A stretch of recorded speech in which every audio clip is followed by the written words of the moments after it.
Jemaah haji wajib tahu batas barang di bagasi.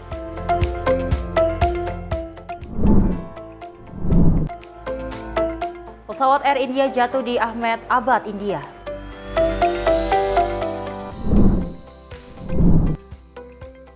Seorang ibu lepaskan anting dibantu damkar.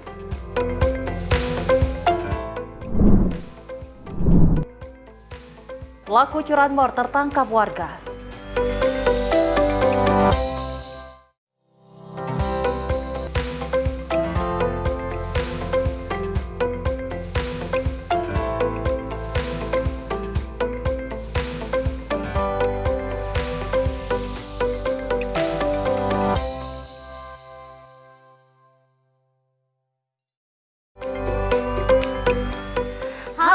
Selamat pagi pemirsa Simpo TV. Selamat pagi Sally. Selamat pagi Festi. Apa kabar pagi Luar hari biasa ini? hari ini. Harus baik ya. Tapi kayaknya aku selalu melihat kamu baik terus ya di pagi hari ya. Alhamdulillah.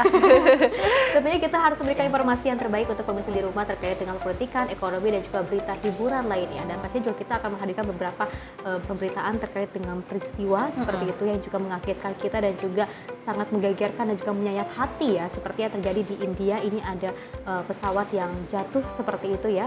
Mudah-mudahan keluarga yang ditinggalkan dan korban-korban yang terdampak dari akibat tersebut ini bisa diberikan ketabahan yang seluas-luasnya. Betul, namun ada yang menarik juga Festi dan pemirsa, di mana kalau kita ketahui ada tagline apa-apa damkar, dan ini benar terjadi bahwasanya memang ada seorang ibu yang akhirnya meminta tolong kepada damkar untuk melepas antingnya dari telinganya, Festi. Menarik sekali. Dan pasti juga pemirsa di rumah penasaran kan seperti apa pemberitaannya seperti itu ya. Dan tentunya pemirsa informasi menarik lainnya akan terus kami hadirkan. Ini dia Menyapa Pagi Simpo TV selengkapnya.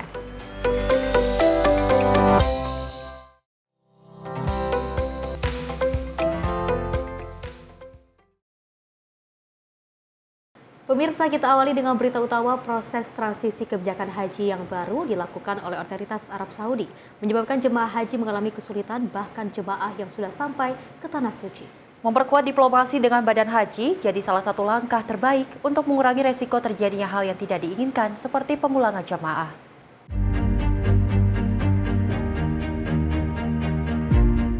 Kekhawatiran yang terjadi saat melaksanakan ibadah haji di Tanah Suci kini bukan lagi mengenai proyek tausik, melainkan mengenai syarikah yang membatasi perusahaan penyelenggaraan layanan haji.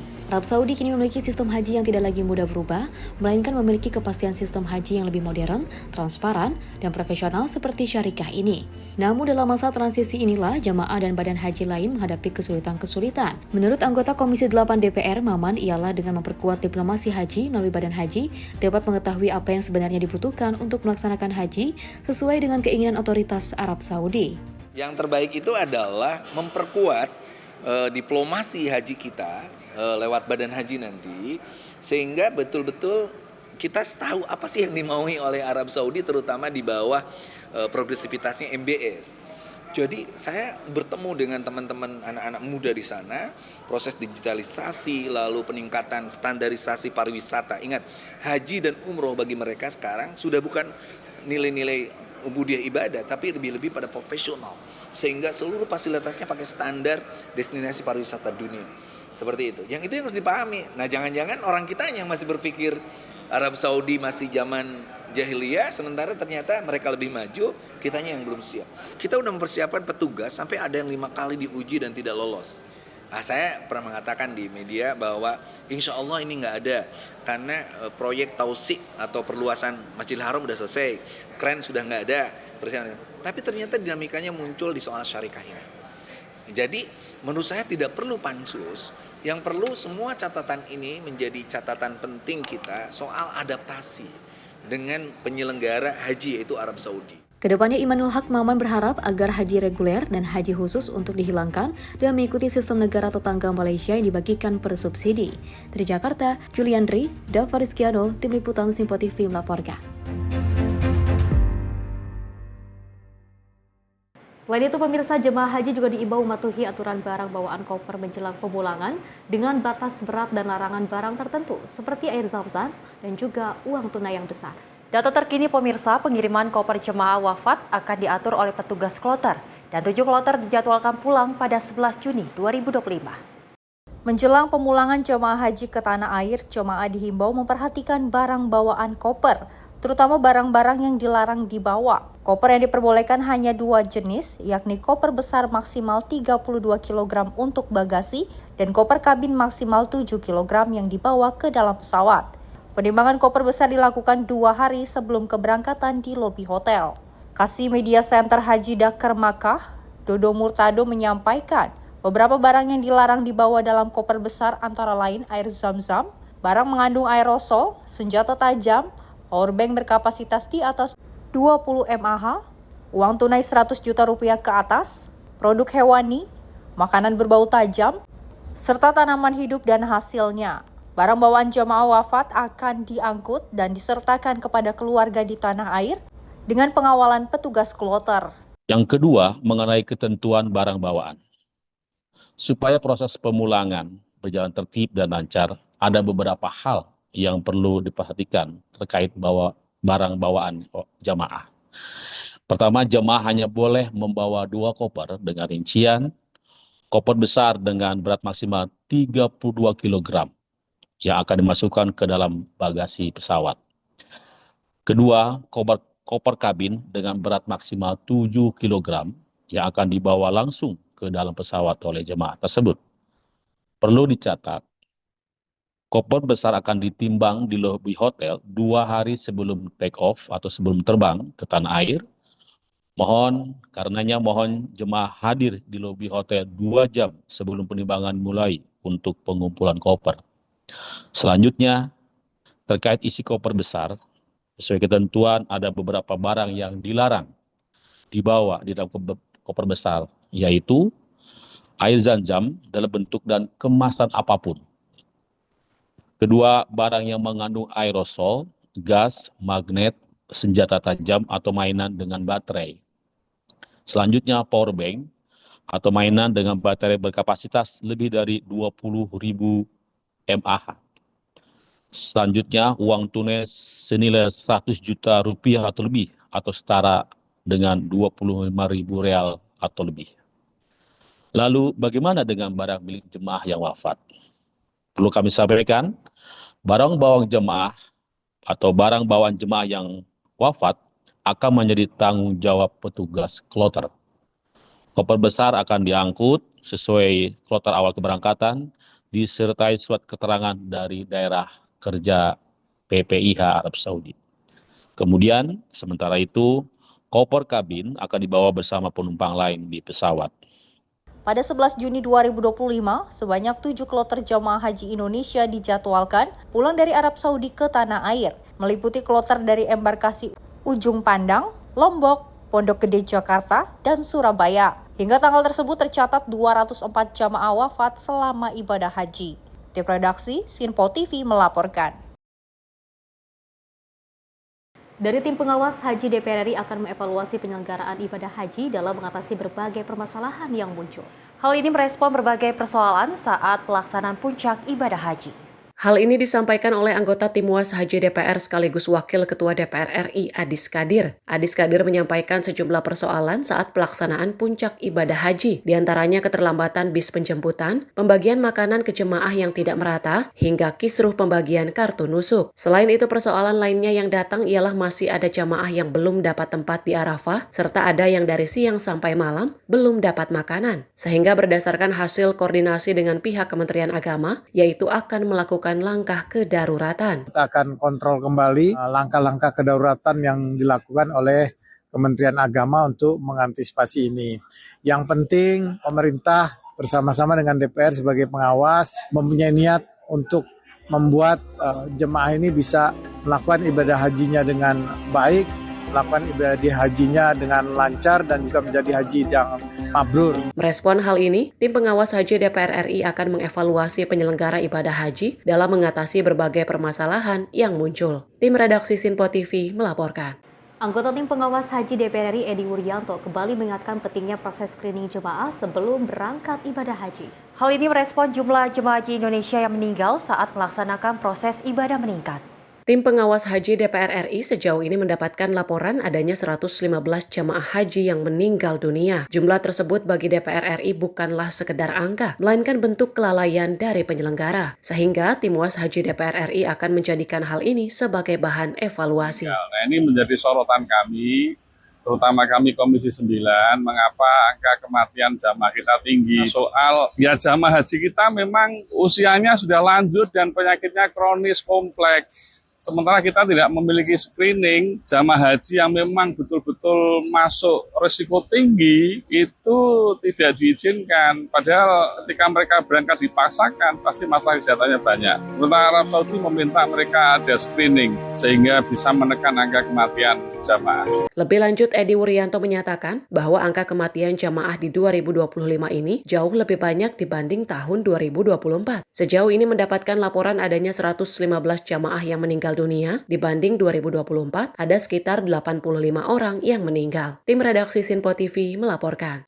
Ya, Sally dan juga pemirsa, seperti yang kita ketahui, ini pelaksanaan ibadah haji sudah selesai. Betul. Seperti itu ya, apalagi puncak Hari Raya Idul Adha dan juga puncak haji juga ini telah selesai seperti itu dengan berbagai banyak sekali rangkaian-rangkaian haji yang telah dilaksanakan. Kita ketahui kan agendanya sangat banyak sekali, padat sekali dengan kondisi cuaca yang mungkin sedikit panas seperti itu ya, bahkan banyak sekali orang-orang yang cukup dehidrasi seperti itu. Dan kalau kita ketahui memang dari berbagai evaluasi yang ada terkait dengan perjalanan ibadah haji kemarin, dan baru saja pada tanggal 11 Juni 2025 kemarin ini sudah banyak yang pulang ke tanah air dari jemaah haji Indonesia. Dan perlu diberikan sebuah evaluasi di mana harus membuat ataupun mematuhi adanya screening kesehatan untuk berangkat ibadah haji. Mengapa demikian? Karena kita ketahui banyak sekali orang-orang yang tidak terscreening dan juga yang ternyata dia ini memerlukan pelayanan kesehatan yang lebih namun tidak diperhatikan karena tidak adanya data-data yang cukup lengkap bahwa dirinya ini cukup sakit atau seperti apa hingga akhirnya mungkin lebih sakit di sana. Seperti itu ya, saya dan juga pemirsa, ini bisa dijadikan sebuah acuan untuk pemerintah dan juga untuk orang-orang jemaah haji lainnya yang akan nanti berangkat pada ibadah haji tahun depan nanti. Ini harus diperhatikan kembali terkait dengan kesehatan. Betul, berbicara soal kesehatan, Festi dan pemirsa, kita ketahui bahwasanya memang jemaah haji dari Indonesia ini rata-rata adalah seorang lansia. Dan memang kita lihat bahwasanya kondisi kesehatan dari lansia memang sedikit menurun. Ini penting sekali bahwasanya ada screening kesehatan sebelum berangkat haji.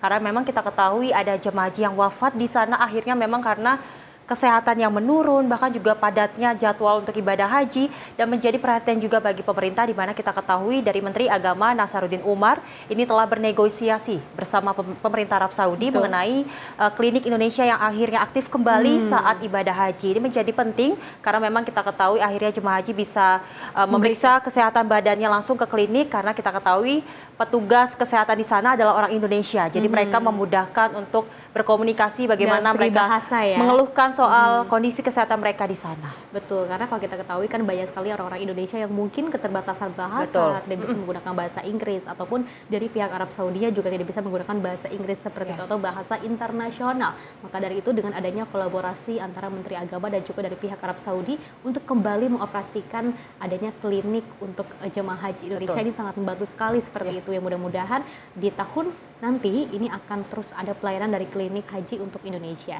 Dan kita beralih ke informasi lainnya, pemirsa, di mana sebuah pesawat milik maskapai Air India jatuh saat lepas landas di Ahmedabad, India. Pesawat tersebut juga membawa lebih dari 200 penumpang dan awak.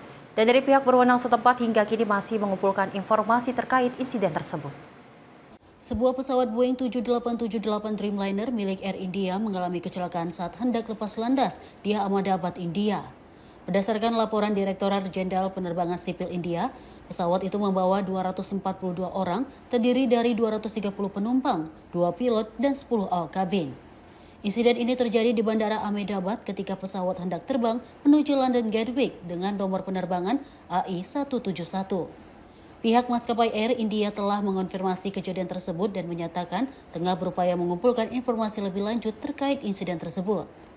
Hingga laporan ini diterbitkan, belum ada informasi resmi mengenai korban jiwa. Maskapai menyampaikan akan terus memberikan perkembangan terbaru mengenai situasi penumpang dan awak yang berada di dalam pesawat tersebut. Penyebab kecelakaan masih dalam proses investigasi lebih lanjut oleh otoritas penerbangan India. Tim redaksi Sinpo TV melaporkan. Selain itu, pemirsa, Unit 3 Subdit Resmo Polda Metro Jaya membongkar praktik penjualan konten pornografi yang juga melibatkan anak di bawah umur. Dan 2 pelaku yang berperan sebagai perekrut dan juga pembuat konten dewasa ini ditangkap di kamar apartemennya yang dijadikan lokasi untuk live streaming konten dewasa di kawasan Sentul, Kabupaten Bogor, Jawa Barat.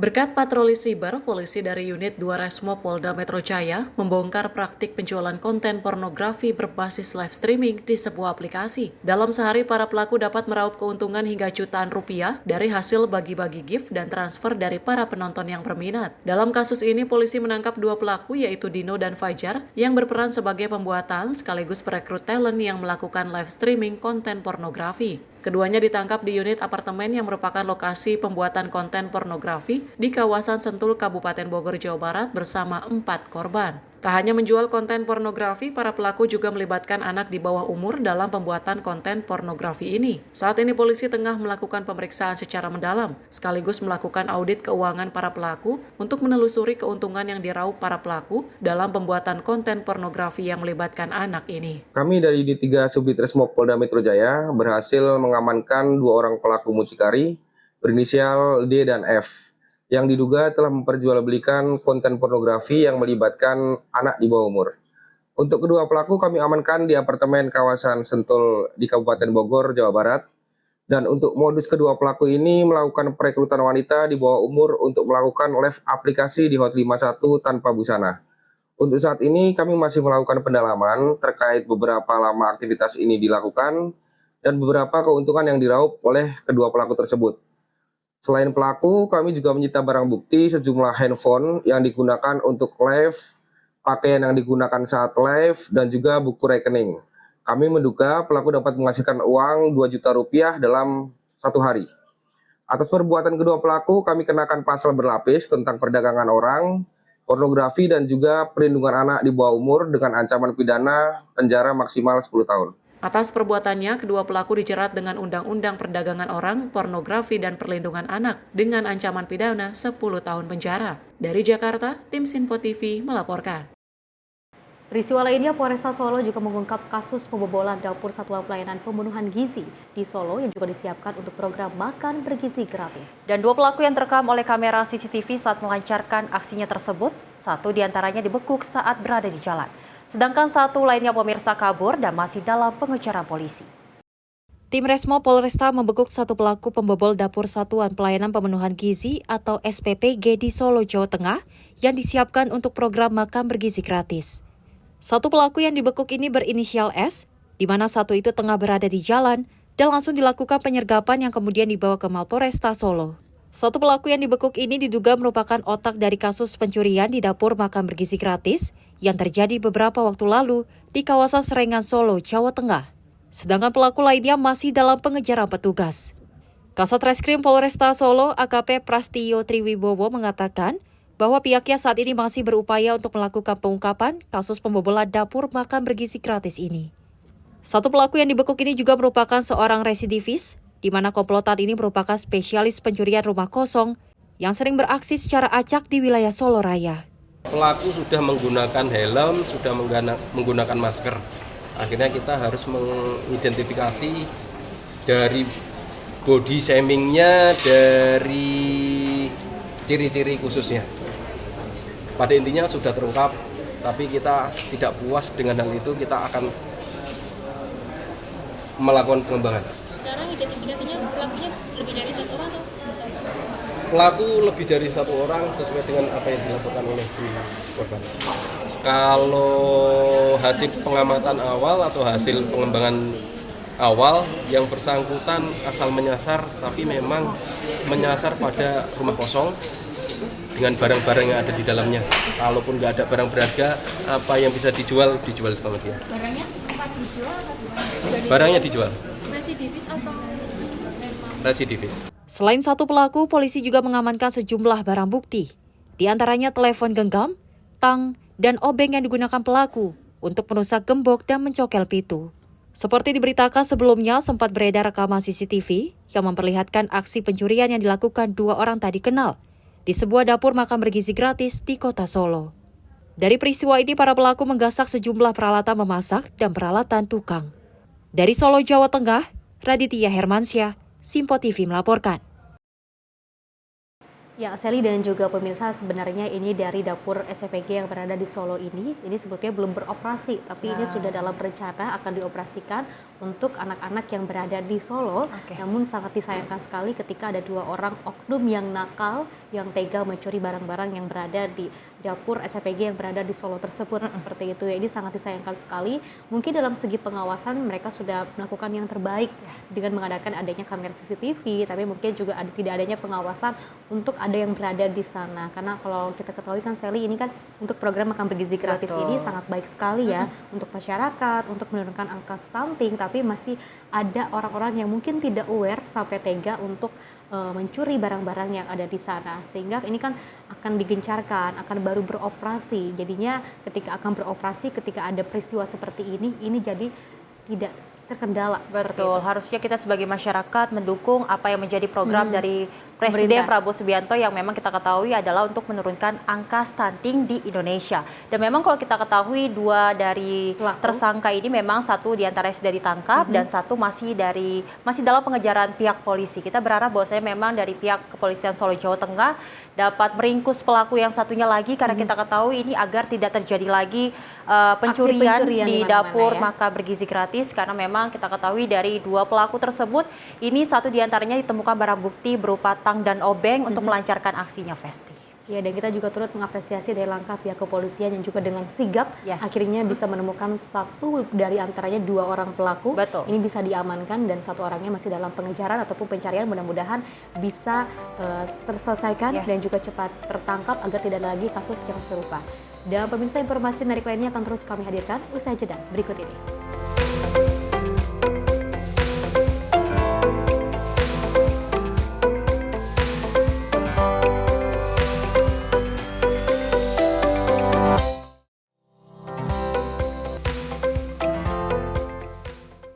Halo, selamat pagi pemirsa Simpo TV. Selamat pagi Andi. Selamat pagi, Fen. Beragam informasi terbaru hadir menemani Anda sebelum memulai hari.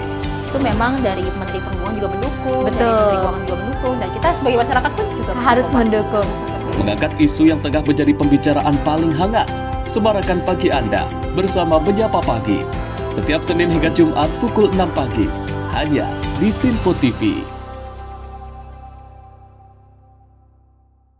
Halo, selamat malam pemirsa. Senang sekali rasanya kami mengisi ruang informasi Anda. Akhiri aktivitas Anda dengan rangkuman perkembangan peristiwa yang terjadi sepanjang hari. Sebelumnya kita saksikan ada sekitar 3.000 tamu undangan, sementara di Ibu Kota Nusantara ini ada sekitar 2.000 tamu undangan. Rangkaian informasi nasional dan mancanegara dirangkum sebagai penutup hari dalam Menyapa Malam. Setiap Senin hingga Jumat pukul 8 malam, hanya di Simpo TV.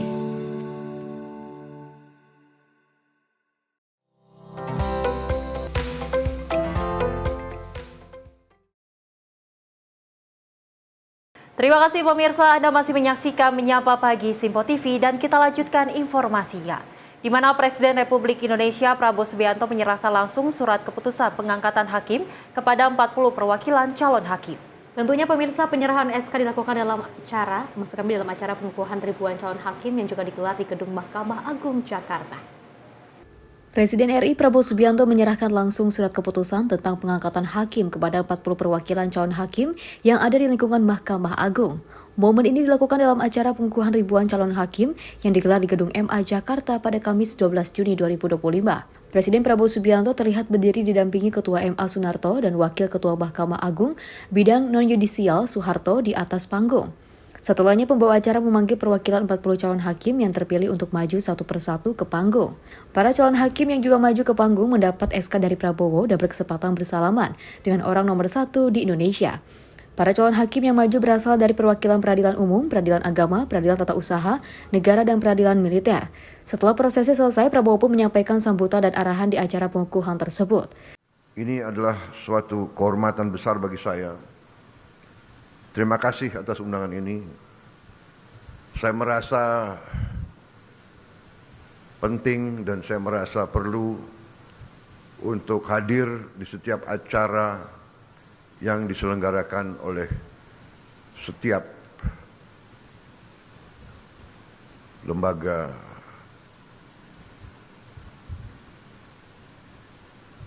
kehakiman, terutama Mahkamah Agung. Mahkamah Konstitusi, dan mahkamah-mahkamah lain. Sebanyak 1.451 calon hakim yang juga dikukuhkan, dengan rincian calon hakim peradilan umum sebanyak 921 orang, calon hakim peradilan agama sebanyak 362 orang, calon hakim peradilan tata usaha negara sebanyak 143 orang, dan calon hakim peradilan militer sebanyak 25 orang. Nantinya para hakim tersebut akan ditempatkan di satuan kerja yang tersebar di seluruh tanah air. Mereka akan ditempatkan di 144 pengadilan negeri kelas 2, 173 pengadilan agama kelas 2, 22 pengadilan tata usaha negara tipe B dan C, dan 11 pengadilan militer tipe A dan B. Tim redaksi Simpo TV melaporkan. Pemirsa, Presiden Prabowo Subianto mengumumkan menaikkan gaji hakim dalam acara pengukuhan Hakim 2025 di ruang Balairung, kantor Mahkamah Agung. Dan dari Presiden menyampaikan kenaikan bervariasi dengan persenan tertinggi sebesar 280%. Adapun golongan junior merupakan kelompok tertinggi yang mengalami kenaikan gaji. Dalam pidatonya, Presiden Prabowo juga menyinggung bahwa hakim-hakim di Indonesia sudah 18 tahun tidak mengalami kenaikan gaji. Prabowo menekankan semua gaji hakim akan naik secara signifikan dan akan mengawasi kenaikan gaji tersebut. Sedangkan untuk pegawai lain, Prabowo juga meminta untuk bersabar. Presiden mengetahui data-data keuangan yang akan mampu menaikkan gaji pegawai lain. Yang intinya, yang penting, Pak, yang penting pelaksanaannya, Pak. Jadi, saya, Prabowo Subianto, Presiden Republik Indonesia ke-8, hari ini mengumumkan bahwa gaji-gaji hakim akan dinaikkan demi kesejahteraan para hakim dengan tingkat kenaikan bervariasi sesuai golongan, di mana kenaikan yang tertinggi mencapai 280%.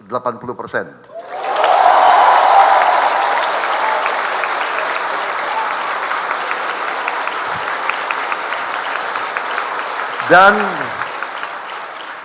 golongan yang naik tertinggi adalah golongan yang paling junior, paling bawah.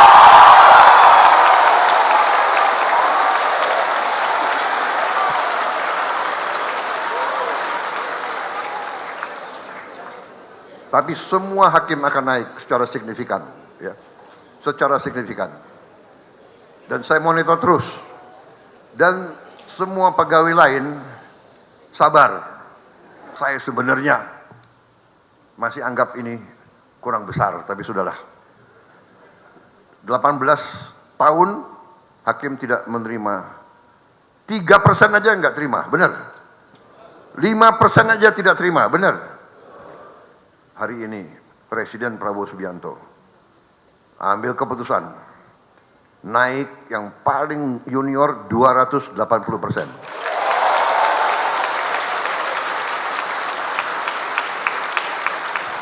Dan itu tidak memanjakan.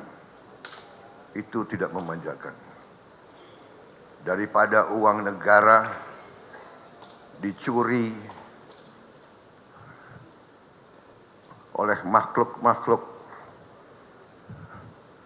yang nggak jelas itu. Dari Jakarta, Dion Balau, Simpo TV melaporkan. Seri dan juga pemirsa, seperti diketahui adalah program unggulan dari Presiden Prabowo Subianto untuk memberantas kasus korupsi yang ada di Indonesia. Salah satu langkah yang dilakukan oleh Presiden Prabowo Subianto untuk memberantas aksi korupsi yang kita ketahui memang banyak sekali hukum-hukum di Indonesia yang nakal-nakal, tidak adanya keadilan bagi orang-orang, mungkin orang-orang yang tidak memiliki keuangan yang cukup banyak seperti itu ya, dan tidak adanya kasus suap menyuap lagi. Oleh karena itu dari Presiden Prabowo Subianto untuk memberantas aksi korupsi dan juga ketidakadanya keadilan di Indonesia ini ataupun di negara Indonesia ini, dari langkah Presiden Prabowo Subianto untuk menaikkan gaji para hakim secara signifikan. Karena kalau kita ketahui memang dari belasan tahun lamanya dari para hakim ini belum mendapatkan kesejahteraan ataupun belum mendapatkan kenaikan gaji. Selain kemarin juga dari Presiden Prabowo Subianto untuk memberikan kesejahteraan bagi para ojol dan mudah-mudahan juga bagi para guru khususnya tenaga honorer, ini juga ada langkah untuk menaikkan gaji agar seluruh pekerjaan yang ada di Indonesia ini bisa sejahtera. Betul, dengan kenaikan gaji para hakim ini kita berharap bahwasanya memang tidak ada kasus suap menyuap, karena kalau kita bisa menarik ke belakang lagi Festi, di mana memang banyak sekali hakim yang akhirnya ditangkap oleh pihak kepolisian yang memang akhirnya karena kasus suap menyuap saat menangani beberapa kasus. Ini menjadi contoh bahwasanya memang hakim ke depannya Indonesia ini tidak seperti itu lagi, karena memang seperti yang Prabowo katakan bahwa sistem hukum di Indonesia ini harus adil, tidak runci ke atas, namun harus ke bawah juga tetap melihat. Harus dilihat. Karena memang kita ketahui bahwasanya banyak sekali masyarakat yang butuh keadilan di Indonesia, dan kita berharap hakim yang memang sudah dinaikkan gaji hingga kenaikannya mencapai 280% ini bisa menjadi hakim yang amanah dan juga bisa memberikan keadilan bagi masyarakat Indonesia. Tentunya juga untuk menarik kepercayaan dari masyarakat Indonesia terkait dengan hakim-hakim. Banyak sekali yang tidak percaya seperti itu ya, karena apapun bisa dibeli, apapun bisa diberikan uang seperti itu. Tapi untuk siapapun para hakim ini, dengan adanya kenaikan gaji ini bisa menjadikan acuan untuk para hakim agar seberapa kuat ataupun power dari orang-orang tersebut yang bersalah dan seberapa banyak uangnya. Kalau salah tetaplah salah, seperti itu. Ya, kita beralih ke informasi lainnya pemirsa, di mana Ketua Dewan Ekonomi Nasional Luhut Binsar Panjaitan optimis bahwa pertumbuhan ekonomi Indonesia mampu mencapai 8% pada tahun 2028. Dan Luhut mengatakan program andalan dari Presiden Prabowo Subianto yaitu makan bergizi gratis ini dapat menjadi instrumen pendukung pertumbuhan ekonomi mencapai 8%. Ketua Dewan Ekonomi Nasional Luhut Binsar Panjaitan meyakini bahwa Indonesia dapat mencapai pertumbuhan ekonomi 8% pada tahun 2028. Proyeksi tersebut datang menyusul laporan dari International Monetary Fund atau IMF yang memangkas proyeksi pertumbuhan ekonomi Indonesia menjadi 4,7% untuk tahun 2025. Dirinya juga mengungkapkan salah satu faktor pendukung pertumbuhan ekonomi Indonesia ialah program andalan Presiden Prabowo Subianto, makan bergizi gratis. Adapun komoditas yang dapat mendukung tercapainya pertumbuhan ekonomi 8%, seperti kemenyan, yang dinilai memiliki pasar yang cukup besar di tingkat global. Program yang dibuat Presiden Prabowo kan sangat bagus ya. Jadi ya seperti makan bergizi. Ya, tadi saya sudah jelaskan 161 triliun rupiah tahun ini, tahun depan mungkin kira-kira 300 triliun. Itu kan jadi bisa membuat pemerataan langsung. Jadi membuat simpul-simpul ekonomi baru. Nah, kalau itu dilaksanakan dengan baik, tentu harus detail kita awasi bersama-sama, kita beri masukan-masukan. Tadi saya sudah singgung, kita juga baru kirim tim dari Dewan Ekonomi Nasional untuk melihat, saya kira perkembangannya cukup bagus. Nah, kalau kita konsisten terhadap ini, menurut hemat saya, angka itu ya di 2028, 2029, 2030 itu masih bisa tercapai. Bang Luhut, tadi ada komoditas baru kemenyan yang Bapak paparkan, itu kira-kira untuk 5 tahun ke depan komoditas apa aja sih Pak yang akan jadi? Ya, sangat banyak komoditas dari kemenyan ini. Tadi saya sudah bilang marketnya, size-nya kan 23 miliar dolar ya. Itu semua orang bicara parfum, bicara hio, bicara semua kan dari sana. Kalau yang lainnya Pak, yang bukan tambang? Ya, ini tadi seaweed. Seaweed tadi tuh marketnya saya sudah beri tadi satu apa kalau jadi bio. Kalau dia bisa menjadi minyak pesawat terbang, sekarang kan lagi di studi itu. Kalau kita bisa kasih 10%, itu dampaknya sudah saya nggak tahu bagaimana besar pada Indonesia. Jadi balik-balik tadi bagaimana kita mensikapi ini semua. Dan research kita sekarang berkembang dengan baik. Untuk komunitas. Dari Jakarta, Fahrizal, Ahmad Amin, Simpo TV melaporkan. Informasi lainnya pemirsa, dari ajang pameran pertahanan internasional Indo-Defense, TNI Angkatan Darat menampilkan sejumlah produk inovasi, hasil penelitian dan juga pengembangan Angkatan Darat. Dan sejumlah alutsista canggih dipamerkan, termasuk yang sudah memasuki tahap uji coba dan juga siap diproduksi massal. Salah satu produk unggulan yang ditampilkan TNI Angkatan Darat adalah Rifle Perimeter Management System. Kepala Dinas Penerangan Angkatan Darat Brigjen TNI Wahyu Yudayana menjelaskan, alat ini merupakan hasil penelitian dari Pusat Kesenjataan Infanteri yang berfungsi untuk mendeteksi arah tembakan dan menentukan titik koordinat musuh di daerah operasi. Tak hanya itu, Wahyu menyebutkan Body Armor and Vest, yaitu penyindakan bahan peledak yang merupakan produk hasil Litbang Pusat Zeni TNI AD. Rompi tersebut digunakan oleh personil dalam menangani bahan peledak dan mampu menahan tembakan senjata ringan. Wahyu menambahkan yakni aplikasi simulasi holometrik yang dikembangkan oleh Pusat Simulasi Pertempuran di bawah Kodiklat TNI AD. Aplikasi tersebut digunakan dalam pengambilan suatu keputusan operasi. Kita menampilkan yang pertama, Rifle Perimeter Management System.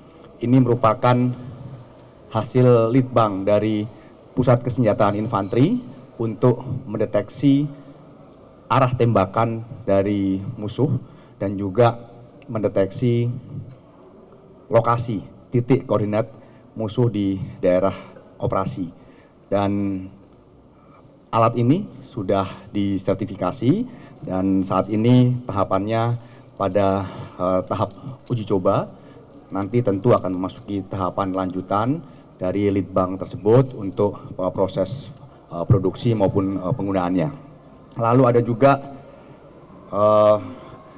body armor and vest penjinak bahan peledak. Jadi perlengkapan ini merupakan hasil litbang dari Pusat Seni TNI Angkatan Darat yang digunakan oleh personel TNI Angkatan Darat untuk melaksanakan tugas penjinakan bahan peledak dan juga menahan tembakan senjata ringan. Lalu ada juga aplikasi simulasi holometrik. Kalau yang ini adalah produk litbang dari Pusat Simulasi Pertempuran yang berada di bawah organisasi Komando Pembina Doktrin Pendidikan dan Latihan TNI Angkatan Darat.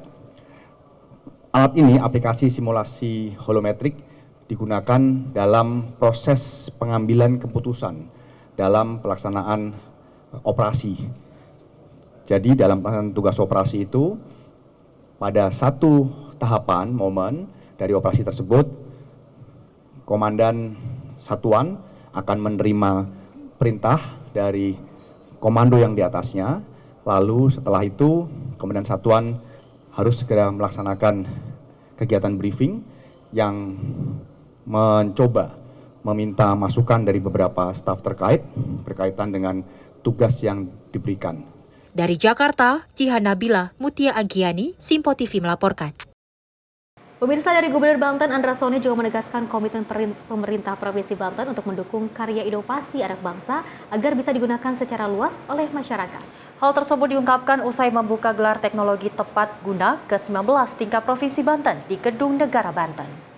Gelar Teknologi Tepat Guna atau TTG ke-19 Provinsi Banten tahun 2025 resmi dibuka Gubernur Banten Andra Soni di Gedung Negara Provinsi Banten, Serang, Banten. Gubernur Andra Soni mengaku bangga melihat berbagai karya inovasi yang ditampilkan oleh anak bangsa dari seluruh daerah di Banten. Menurutnya hal ini membuktikan bahwa generasi muda di Banten produktif dan mampu melahirkan teknologi tepat guna yang bermanfaat. Namun demikian dirinya menegaskan agar inovasi tersebut dapat dimanfaatkan lebih luas, maka perlu melalui sejumlah pengujian, mulai dari uji teknis, administratif, hingga sertifikasi dan perolehan hak kekayaan intelektual atau HAKI. Salah satu inovasi yang disorot adalah alat pendeteksi ikan dari Kabupaten Tangerang yang kabarnya mampu meningkatkan hasil tangkap nelayan. Begitu juga dengan alat pembakaran sampah yang telah digunakan di salah satu desa dan mampu mengurangi sampah hingga 35 ton per bulannya. Untuk mendukung para inovator, Pemprov Banten akan terus berkomitmen mendampingi proses hingga inovasi-inovasi tersebut siap digunakan masyarakat secara luas dan aman di lingkungan. Bersama dengan beberapa wali kota dan wakil wali kota, kepala daerah, hadir dalam rangka membuka kegiatan lomba teknologi tepat guna tahun 2025. Dan alhamdulillah acara telah dibuka dan tadi juga saya meninjau beberapa inovasi dari desa atau dari masyarakat, dan inovasi ini saya inovasi yang sangat sederhana tapi berdampak. Salah satu dan yang di belakang saya ini yaitu alat pengolahan sampah. Namun dari semua inovasi-inovasi ini perlu dukungan pemerintah agar diurus sertifikatnya, diurus hakinya, dan diurus hal-hal lain yang kemudian hari untuk menjaga hak paten daripada masing-masing. Gelar Teknologi Tepat Guna ke-19 Provinsi Banten diikuti oleh 12 inovator dari 8 kabupaten kota.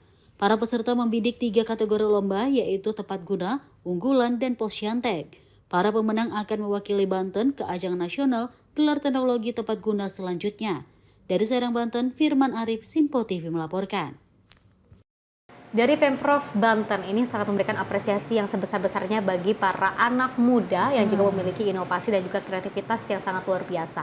Dan kalau kita ketahui dari Gubernur Banten yaitu Andra Soni, ini memberikan peluang bagi mereka-mereka yang memang memiliki kemampuan dari segi skill, keahlian, ini bisa dipertontonkan dan juga dipertunjukkan betapa banyaknya orang-orang pintar di sana, betapa banyaknya orang-orang yang berinovasi, orang-orang yang mumpuni dan juga memiliki keahlian yang sangat luar biasa. Ini mudah-mudahan bisa menjadikan sebuah pembelajaran untuk kita semua, tidak hanya di Banten saja tapi juga di beberapa daerah bisa mengikuti kegiatan tersebut, karena ini juga adalah salah satu hal yang sangat positif ya untuk mengembangkan skillnya mungkin yang sebelumnya tidak sempat terlihat oleh orang-orang seperti itu ya, tapi dengan adanya pameran seperti ini bisa menunjukkan bahwa masyarakat yang ada di Banten ini sangat profesional dan juga sangat luar biasa loh. Betul, lagi-lagi memang pemerintah Provinsi Banten kembali menunjukkan aksi nyata. Kalau sebelumnya kalau kita ketahui meluncurkan program dari kesehatan dan sekarang adalah membuka pameran bagi generasi muda untuk menampilkan berbagai inovasi keahlian yang mereka punya. Ini menjadi momen yang penting bagi generasi muda bahwasanya memang ternyata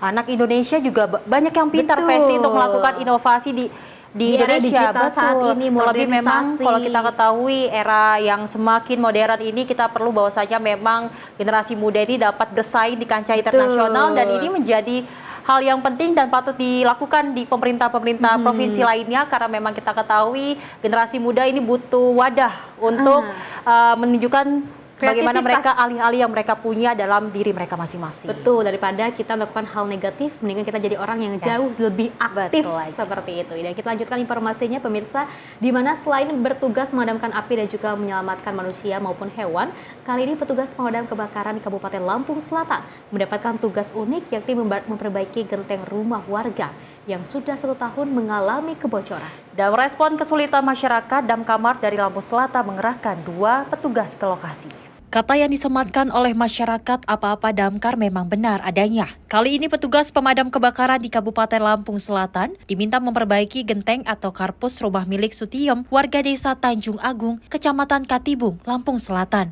Menurut pemilik rumah, genteng sudah 1 tahun mengalami kebocoran dan sampai saat ini belum juga diperbaiki lantaran terbentur biaya. Ibu rumah tangga ini berinisiatif meminta pertolongan petugas damkar. Mengetahui hal tersebut, 2 petugas dikerahkan ke lokasi. Kemudian petugas dengan hati-hati naik ke atap rumah menggunakan alat seadanya. Butuh waktu 2 jam barulah petugas berhasil memperbaiki kerusakan tersebut. Perbaiki karpus rumah saya yang kena hujan, kena badai, kena angin, sudah berbulan-bulan ini Pak. Saya mau memperbaiki, tidak ada biaya.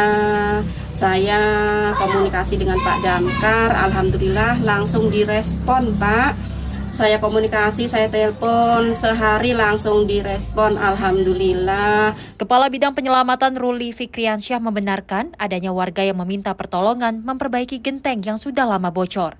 Ia menyampaikan pihaknya selalu terbuka bagi masyarakat yang meminta pertolongan. Dia melaporkan bahwa karpet garpus rumahnya tertiup angin, sehingga ketika hujan dia mengalami kebocoran. Berdasarkan laporan tersebut, kita meluncur ke lokasi untuk memperbaiki karpet garpus yang ada di rumahnya tersebut. Dari Lampung Selatan, kontributor Simpo TV melaporkan. Hal unik lainnya pemirsa, seorang ibu rumah tangga warga Rangkas Bitung, Lebak, Banten ini mendatangi kantor pemadam kebakaran Lebak untuk meminta bantuan melepaskan anting miliknya. Dan pasalnya pemirsa, anting yang sudah dipakai sejak tahun 2013 tersebut ini semakin hari semakin membengkak dan sulit untuk dilepas.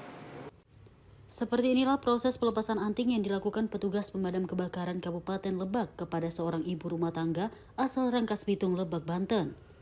Proses pelepasan dilakukan dengan ekstra hati-hati oleh petugas, mengingat kondisi telinga si ibu sudah membengkak akibat anting yang telah menempel selama bertahun-tahun. Untuk mengurangi rasa sakit, petugas meneteskan air ke bagian anting yang menggunakan gunting kecil untuk memotongnya. Setelah sekitar 15 menit, usaha petugas damkar berhasil. Anting yang telah menempel selama 13 tahun itu akhirnya berhasil dilepaskan. Baik, tadi kita mendapatkan kunjungan dari warga masyarakat Kabupaten Lebak terkait permohonan bantuan antingnya susah dilepas. Menurut pelapor, anting tersebut sudah terpasang dari tahun 2013. Pada saat mau dibuka itu tidak bisa dibuka karena memang sudah lama. Akhirnya minta bantuan ke Damkar Kabupaten Lebak. prosesnya tidak ada kesulitan ya, karena kita langsung potong antingnya, kita serahkan kembali karena itu emas ya, kita serahkan kembali ke pelapor warga Rangkas Bitung. Tak hanya melepas anting, di hari yang sama petugas damkar juga membantu warga yang kehilangan kunci motornya yang jatuh ke dalam kolam di Balong Rancalenta, Rangkas Bitung. Dari Lebak, Banten, Firman Arif, Sinpo TV melaporkan. Dari tahun 2013 hingga 2025, anting yang juga telah singgah beberapa tahun itu dari telinga seorang ibu tersebut ini susah sekali dilepaskan. Susah melepaskan ya Bu ya, kayak kisah siapa yang susah dilepaskan nggak tahu ya. Tapi kalau kita ketahui ya pemirsa, ini kok bisa ya, mungkin sudah nyaman kali Bu, itu antingnya berada di telinga gitu kan, ini nggak mau diganti, tidak mau tergantikan seperti itu, kayak lagunya Glenn Fredly gitu kan ya Sally ya. Karena kalau kita ketahui ya, para damkar ini keren-keren banget loh, viral banget di media sosial, apa-apa damkar, kemarin apa-apa Fuji, TikToknya juga trennya keren banget seperti itu ya, konten-kontennya juga bagus-bagus banget. Ini juga konten-konten positif dari para damkar ini juga yang membantu manusia dalam menyelamatkan mungkin yang antingnya tidak bisa dibuka, diselamatkan oleh damkar. Terus juga cincinnya diselamatkan oleh damkar. Kemarin juga sempat membawa kunci dari salah satu seorang guru yang juga terselip di atap rumah, ini akhirnya dibawa juga oleh damkar. Semuanya damkar. Kira-kira ini kita harus memberikan kesejahteraan yang lebih loh oleh para damkar. Ya memang apa-apa damkar ini Festi dan pemirsa memang viral di media sosial. Kalau sebelumnya kita ketahui ada seorang warga yang meminta bantuan untuk memperbaiki genteng yang bocor, dan juga ada yang patah hati akhirnya meminta damkar untuk menyembuhkan hatinya dia. Namun kalau kita ketahui ada lagi yang memang seorang ya, ibu, damkar, betul, seorang ibu yang memang meminta pertolongan damkar untuk melepas antingnya yang dari telinga yang memang sudah membengkak Festi. Ini patut dia acungi jempol bagi petugas damkar, karena kita ketahui bahwasanya ternyata tidak memadamkan api saja, namun memadamkan keresahan-keresahan masyarakat, keluhan wanita, ya kan. Ini luar biasa sekali dan memang curhat. Betul. Dan ini seperti yang Festi katakan bahwasanya memang bisa diperhatikan soal kesejahteraan dari damkar karena memang tugasnya banyak sekali untuk pekerjaannya, mereka bisa menyelesaikan hal-hal tersebut ya Sally dan juga pemirsa ya. Ini sangat luar biasa sekali, harus diapresiasi dengan ribuan jempol untuk para damkar. Ini juga ada rasa kekhawatiran daripada dokter ya, kenapa nggak pada ke dokter ketika telinganya membengkak tapi malah langsung ke damkar seperti itu ya. Tapi kalau kita ketahui memang dari jiwa-jiwa para damkarnya ini kan sangat ikhlas, terus juga menjalaninya juga sangat lapang dada. Jadi mereka mungkin lebih terbiasa untuk ke damkar ya, tapi menjaga perhatian juga ya buat ibu-ibu di sana, buat masyarakat Indonesia. Alangkah lebih baiknya untuk meminta tolong adalah ke bagian ataupun ke sesuai dengan bidangnya. Dan pemirsa, informasi menarik lainnya akan terus kami hadirkan usai jeda berikut ini.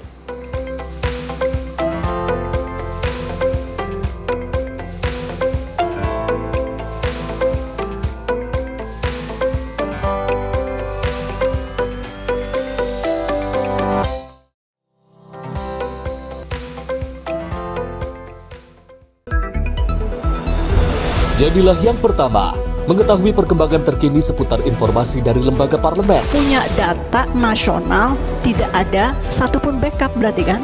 Tiba-tiba ada putusan yang nggak masuk akal dan seperti ini gitu. Kita biarkan rekomendasi kepada KPK, periksa!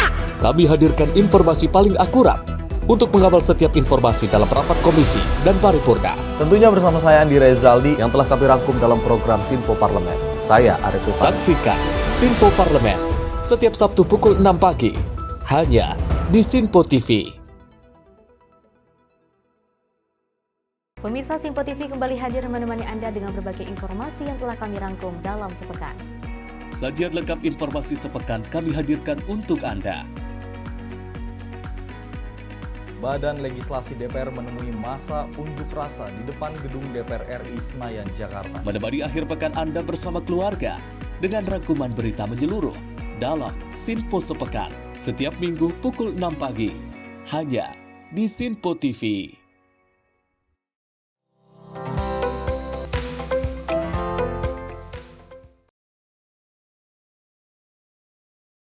Masih bersama kami pemirsa dalam Menyapa Pagi Sinpo TV, dan kita lanjutkan informasinya di mana seorang ibu rumah tangga warga Rangkas Bitung, Lebak, Banten mendatangi kantor pemadam kebakaran Lebak untuk meminta bantuan melepaskan anting miliknya. Pasalnya anting yang juga sudah dipakai sejak tahun 2013 itu semakin hari semakin membengkak dan sulit untuk dilepas.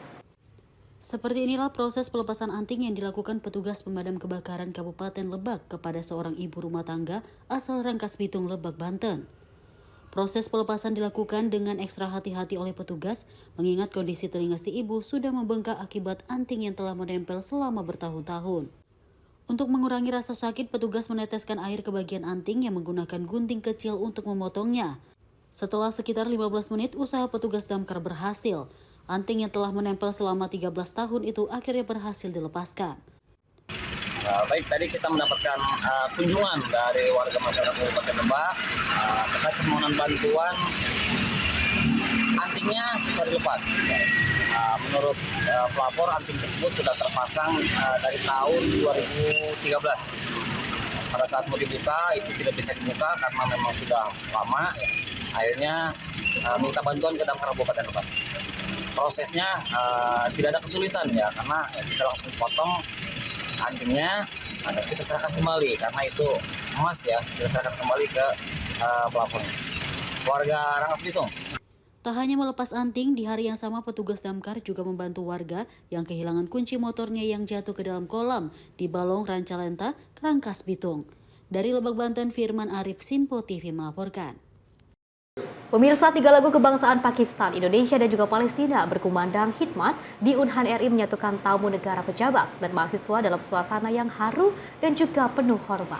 Dan momen ini menjadi simbol persaudaraan dan juga diplomasi kemanusiaan yang ditegaskan Unhan di bawah pimpinan Presiden Prabowo Subianto. Suasana haru dan penuh hormat terasa kuat di ruang makan Universitas Pertahanan RI saat 3 lagu kebangsaan Pakistan, Indonesia, dan Palestina dikumandangkan dalam sebuah jamuan kenegaraan yang hikmat. Momen ini menjadi simbol penghormatan mendalam dari Indonesia kepada negara-negara sahabat, menegaskan semangat nasionalisme dan persaudaraan lintas bangsa. Di tengah tamu kehormatan mahasiswa, kadet, dan pejabat tinggi, semua berdiri bersama tanpa sekat. Menteri Pertahanan Pakistan Khawaja Hasif tampak terharu saat lagu negaranya dimainkan. Diikuti lagu Indonesia Raya yang membangkitkan semangat kebangsaan. Namun puncak keharuan terjadi ketika mahasiswa Palestina memimpin langsung lagu kebangsaan negaranya, dinyanyikan lantang dan penuh harapan. Lebih dari seremoni formal, momen ini mencerminkan peran Unhan sebagai ruang diplomasi kemanusiaan. Di bawah pimpinan Presiden Prabowo Subianto, Unhan tak hanya mencetak kader pertahanan, tetapi juga mempererat hubungan antar negara dalam semangat perdamaian dan solidaritas global. Tim redaksi Sinpo TV melaporkan. Selain itu, pemirsa, pemerintah berkomitmen menyelesaikan persoalan sampah sebelum 2029 dengan melibatkan aktif pemerintah daerah. Dan dari Menteri Lingkungan Hidup atau Kepala Badan Pengendalian Lingkungan Hidup, Hanif Faisal, ini menyampaikan bahwa dari Presiden Prabowo Subianto meminta percepatan penanganan sampah dengan melibatkan pemerintah daerah. Menteri Lingkungan Hidup Kepala Badan Pengendalian Lingkungan Hidup Hanif Faisal Nurrafiq menyampaikan bahwa Presiden Prabowo Subianto telah memberikan arahan untuk mempercepat penanganan sampah dengan melibatkan pemerintah daerah secara aktif. Hal ini disampaikan Hanif usai rapat terbatas yang dipimpin Presiden di Istana Merdeka pada 10 Juni 2025. Pemerintah menegaskan komitmennya untuk menyelesaikan persoalan sampah secara menyeluruh sebelum 2029 sesuai target RPJMN 2025 hingga 2029. Hanif menjelaskan bahwa strategi penanganan sampah dilakukan secara terpadu melalui pendekatan hulu dan hilir. Di hulu, pengolahan akan difokuskan pada pembangunan TPS 3R dan TPST. Sementara di hilir, pemerintah mendorong pemanfaatan teknologi seperti waste to energy dan reverse derived fuel. Presiden Prabowo juga menginstruksikan agar percepatan ini dilakukan sejalan dengan peran dan tanggung jawab pemerintah daerah sebagaimana diatur dalam Undang-Undang Nomor 18 Tahun 2008. Diminta Bapak Presiden untuk kemudian concern terkait dengan sampah dengan Pak Rosan. Jadi Bapak sudah menargetkan di dalam RPJMN-nya beliau 2029 mestinya sampah selesai. Sehingga segala strategi telah kita susun bersama melalui beberapa pendekatan, mulai dari pendekatan hulu, TPS 3R, TPST, dan pendekatan hilir, waste to energy maupun RDF. Jadi ini sedang kita susun bersama-sama. Bapak Presiden minta dalam waktu segera kita berakselerasi dengan pemerintah daerah, karena tanggung jawab sampah ini sesuai dengan Undang-Undang Nomor 18 Tahun 2008 itu pemerintah daerah. Sehingga nanti kami dengan Pak Mendagri akan bersama-sama sesuai arahan Bapak Presiden mengelit untuk kemudian diskusi langkah-langkah penyelesaian lebih lanjut. Menteri Dalam Negeri Tito Karnavian menambahkan bahwa Presiden sangat memperhatikan membicarakan isu lingkungan, terutama masalah sampah yang sudah menjadi persoalan serius di banyak daerah. Pemerintah telah menetapkan 33 lokasi TPA sebagai prioritas konversi sampah menjadi energi. Akan digunakan mekanisme namanya waste to energy, merubah sampah menjadi energi. Nanti Danantara berperan di sana. Sementara 33 nanti kita hari Selasa rencana akan kita undang kepala daerahnya. Kemudian ada juga kepala daerah yang baru yang mungkin belum tahu. Nah, kemudian yang untuk yang mekanisme hulu tetap kita dorong yang melibatkan masyarakat sejak awal dalam rangka reduce, recycle, reuse, recycle. Sehingga ketika sudah di hulu ditangani, di tempat pembuangan airnya sudah berkurang. Sementara itu, Menteri Investasi Rosan Roslani menyatakan kesiapan Danantara untuk berinvestasi dalam proyek WTE dengan tetap mempertimbangkan kriteria tertentu dan melibatkan mitra strategis. Tim redaksi Simpo TV melaporkan. Ya pemirsa, terkait dengan laporan dari BPBD, banyak sekali masyarakat Indonesia juga melaporkan hasilnya, banyak sekali laporan terkait dengan bencana banjir.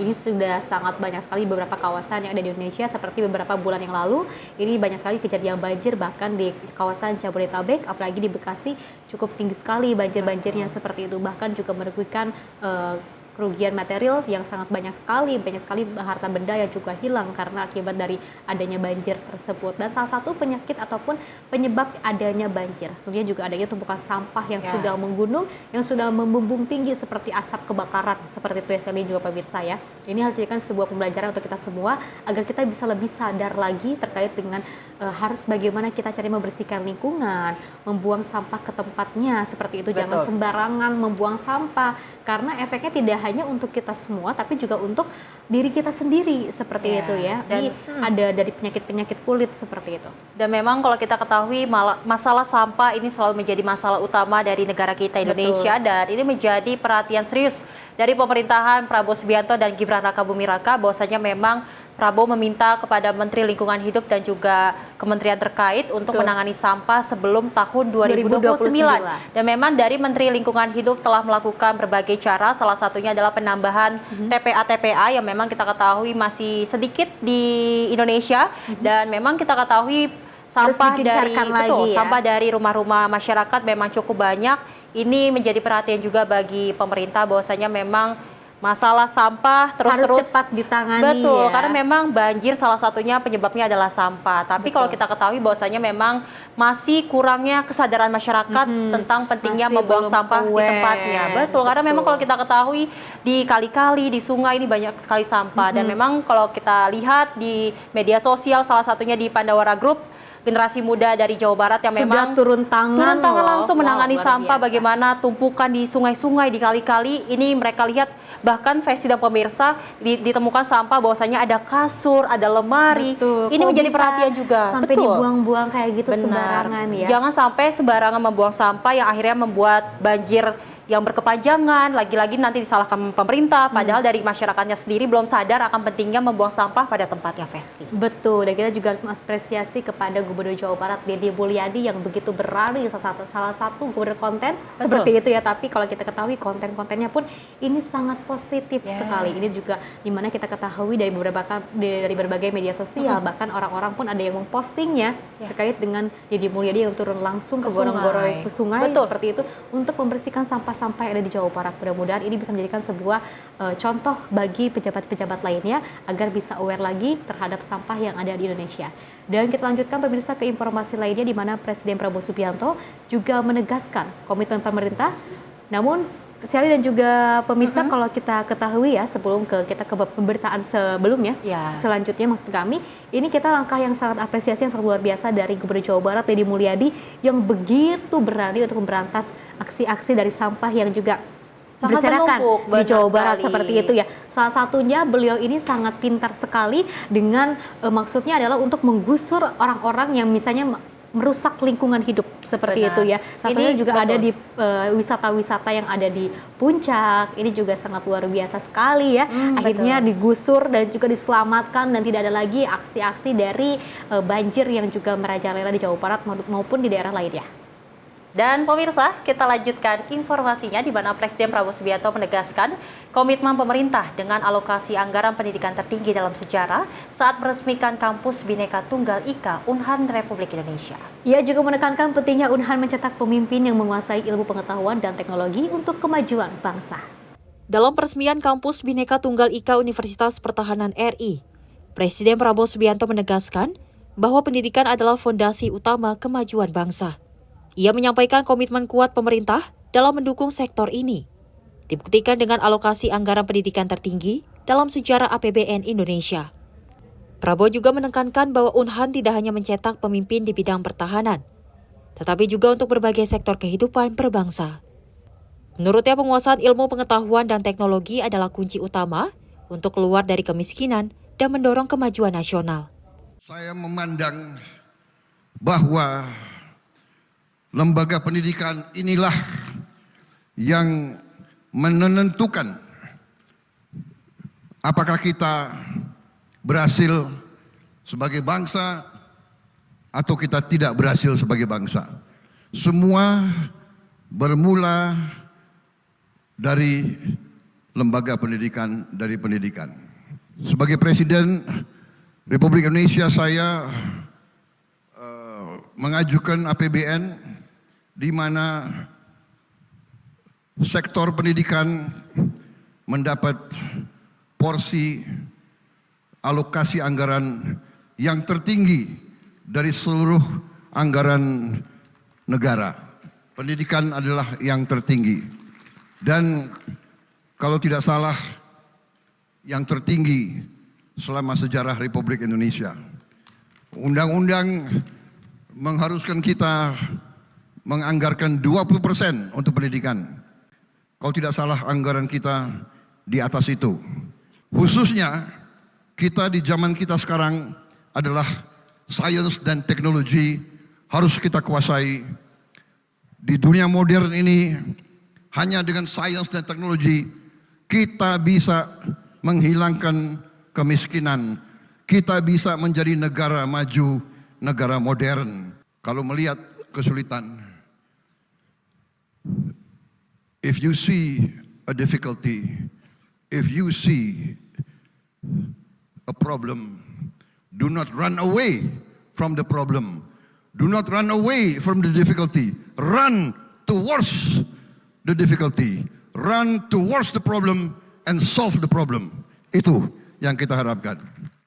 Menutup pidatonya, Prabowo Subianto mengajak seluruh sivitas akademika Unhan untuk membangun budaya patriotik yang berani menghadapi tantangan. Ia menekankan bahwa keberanian mengakui kelemahan adalah langkah awal menuju solusi dan masa depan yang lebih baik. Tim redaksi Simpo TV melaporkan.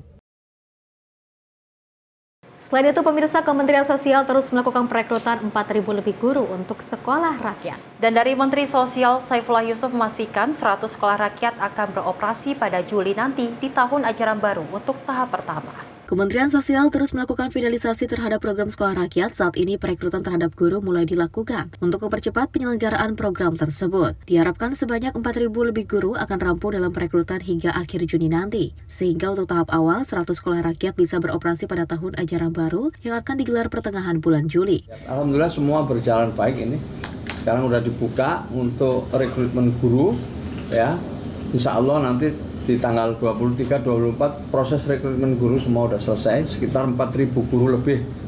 Sisanya 600 guru itu pendidikan agama, baik Islam, Nasrani maupun juga agama-agama yang lain.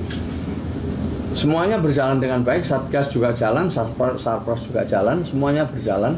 Nanti saya menambahkan sedikit-sedikit bagi yang ingin menambahkan. Kita sudah bersepakat, insya Allah nanti pertengahan Juli tahun ajaran baru kita memulai ya sekolah rakyat itu dengan jumlah titik totalnya nanti itu 100 di tahun ini ya 100 tahun ini. Nah, secara keseluruhan yang pertama apa yang harus kita siapkan? Yang pertama tentu infrastruktur, fasilitas kelas dan seterusnya ini on progress, semuanya jalan.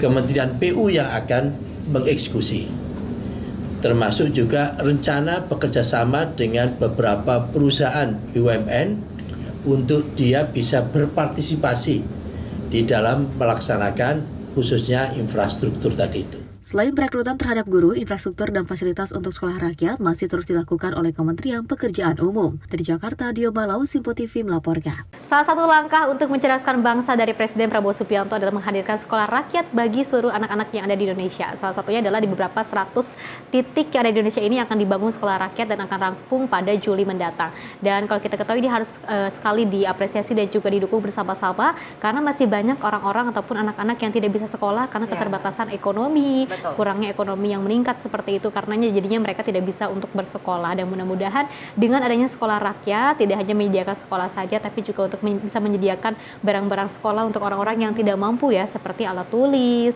buku seperti itu dan juga tas atau seragam dan lain-lainnya maksud kami. Dan mudah-mudahan ini juga sudah ada perekrutan dari guru dan kesejahteraan gurunya juga harus diperhatikan juga ya dari pemerintah. Mudah-mudahan dengan adanya perekrutan guru dan juga menghadapi tahapan screening terkait dengan kesehatan, kemampuan dan juga bidang-bidangnya sesuai dengan bidangnya, sesuai dengan skillnya, ini bisa membantu anak-anak di Indonesia apalagi di daerah 3T bisa mendapatkan pendidikan yang layak. Betul, dan memang nantinya sekolah rakyat akan diberlakukan pada tanggal 14 Juli 2025 dan akan ada di 100 titik yang seperti Fesi katakan bahwasanya memang ini langkah yang dilakukan dari pemerintahan Prabowo Subianto dan Gibran Rakabuming Raka bagaimana untuk mencerdaskan bangsa, betul. Terlebih kalau kita ketahui bahwasanya di Indonesia ini wajib belajar ini sampai SMA dan kita ketahui latar belakang di masyarakat banyak sekali warga-warga yang ternyata anaknya tidak bersekolah, tidak bisa membaca, menulis dan juga berhitung, dan hadirnya sekolah rakyat ini bisa membantu semuanya. Betul, membuat rasa haru bagi masyarakat yang memang ada di kelas ekonomi yang cukup di bawah Festi.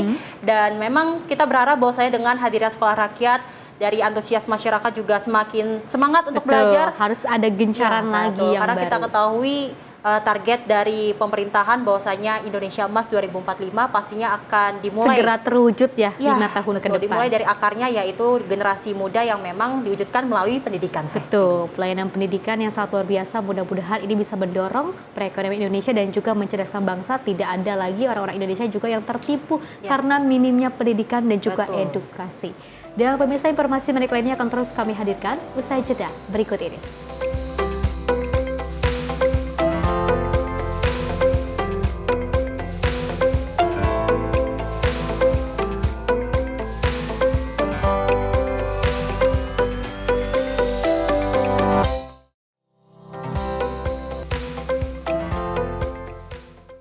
Halo, selamat pagi pemirsa Simpo TV. Selamat pagi Andi. Selamat pagi Fes. Beragam informasi terbaru hadir menemani Anda sebelum memulai hari.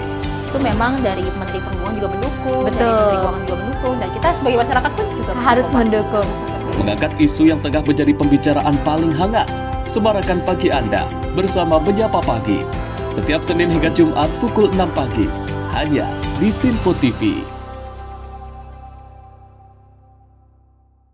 Halo, selamat malam pemirsa. Senang sekali rasanya kami mengisi ruang informasi Anda. Akhiri aktivitas Anda dengan rangkuman perkembangan peristiwa yang terjadi sepanjang hari. Sebelumnya kita saksikan ada sekitar 3.000 tamu undangan, sementara di Ibu Kota Nusantara ini ada sekitar 2.000 tamu undangan. Rangkaian informasi nasional dan mancanegara dirangkum sebagai penutup hari dalam Menyapa Malam. Setiap Senin hingga Jumat pukul 8 malam, hanya di Simpo TV.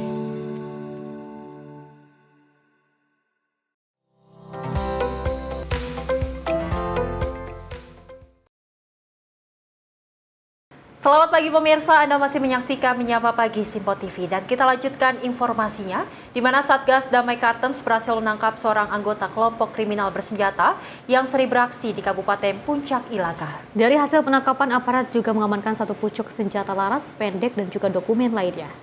Yeki Swanimbo alias Salah Makan Tabuni, seorang anggota KKB ditangkap aparat Satgas Damai Kartens di Timika. Yeki Swanimbo merupakan DPO aparat kepolisian karena terlibat sejumlah aksi pembakaran dan penyerangan aparat di Kabupaten Puncak Ilaga, Papua Tengah. Dari hasil penangkapan, aparat berhasil menyita satu pucuk senjata api jenis revolver, handphone, noken bintang kejora, dan sejumlah uang tunai. Penangkapan satu anggota KKB ini terjadi ketika aparat berhasil melacak keberadaan pelaku yang hendak bertemu seseorang di kota Timika. Kemudian aparat bergerak cepat menangkap pelaku. Ia ditangkap tanpa perlawanan. Kasatgas Humas Ops Damai Kartens, Kombes Yusuf Sutejo mengatakan, tim Satgas Damai Kartens berhasil menangkap 1 DPO KKB dari kelompok Numbuk Telenggen di Timika.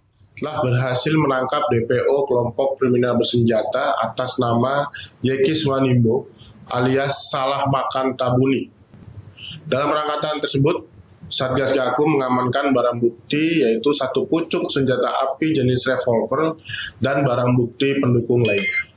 Salah Makan juga terlibat dalam aktivitas pendulangan emas di Kalikuluk untuk mendukung logistik dan pembelian senjata api KKB.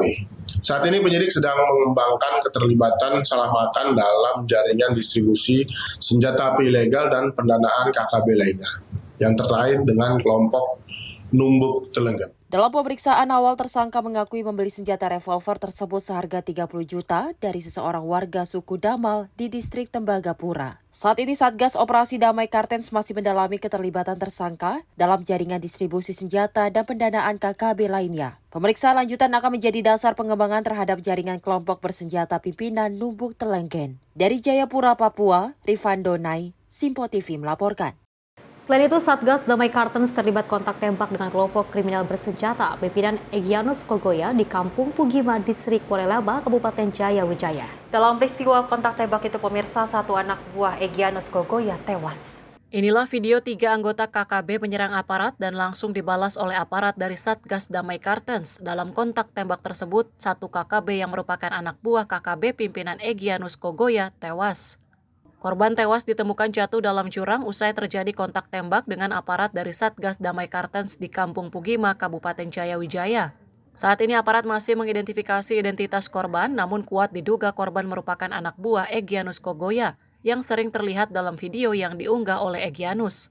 Kasatgas Humas Operasi Damai Kartens Kombes Pol Yusuf Sutejo mengatakan, identitas korban masih didalami, namun dari foto dan video yang disebar Egyanus Kogoya, terlihat korban sering bersama Egyanus.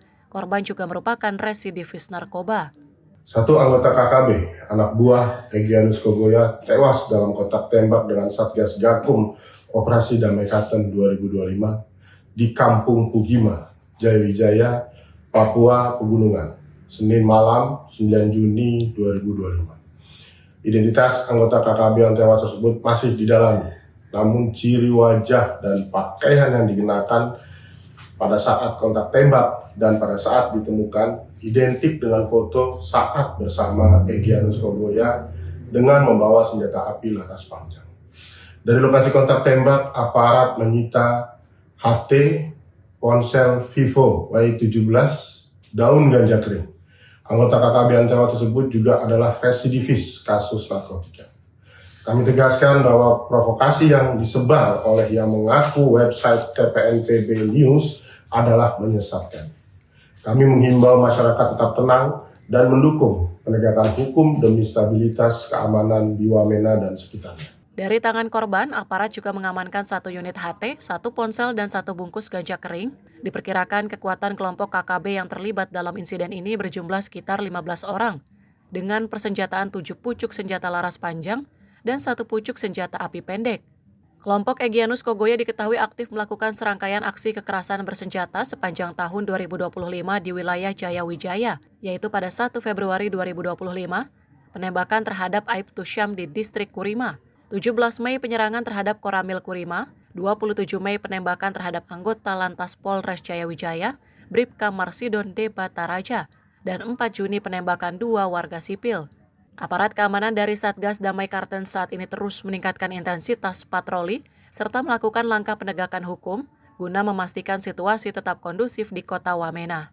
Dari Jayapura, Papua, Rifan Donai, Sinpo TV melaporkan. Ya, saya dan juga pemirsa terkait dengan konflik yang terjadi terkait dengan KKB ini masih terus ada di kawasan seperti ini ya, dan ini juga sangat sayang sekali karena tidak adanya perdamaian. Maka dari itu terkait dengan operasi Damai Kartens juga sudah digencarkan. Mudah-mudahan tidak ada lagi konflik seperti itu yang ada di Indonesia maupun ada di beberapa negara, karena ini menjadikan sebuah perhatian juga untuk kita semua untuk bisa saling melindungi. Apalagi sempat sebelum ada terjadi hal seperti ini di beberapa bulan sebelumnya ada dari pilot Susi Air juga sempat dirampas ataupun ini ya diculik Ditahan, kalau kata diculik, bahasanya betul. ya, ini diculik, ditahan, ini juga disandra, ini jangan sampai ada lagi hal-hal yang juga orang-orang yang mungkin berkecimpung di Indonesia ataupun bagian dari warga negara Indonesia ini akhirnya ditangkap ataupun dirampas lagi dan juga ditahan oleh oknum KKB seperti itu ya. Dan ini juga sangat disayangkan sekali, Sally, ini juga sangat miris sekali karena kita tidak ingin adanya korban-korban jiwa di sana. Benar, dan memang kalau kita ketahui bahwasanya memang tembak menembak antara pihak kepolisian dan juga anggota dari KKB ini, kita sebenarnya tidak mau ada terjadi tembak-tembakan, namun memang dari anggota KKB selalu meluncurkan senjata tajam kepada anggota polisi, di mana memang betul kita ketahui bahwasanya memang sebelum-sebelumnya banyak sekali polisi yang gugur saat melakukan operasi dari KKB, dan kita berharap bahwasanya konflik yang ada di Papua ini dapat terselesaikan. Kita tidak mau ada kasus tembak-tembakan karena memang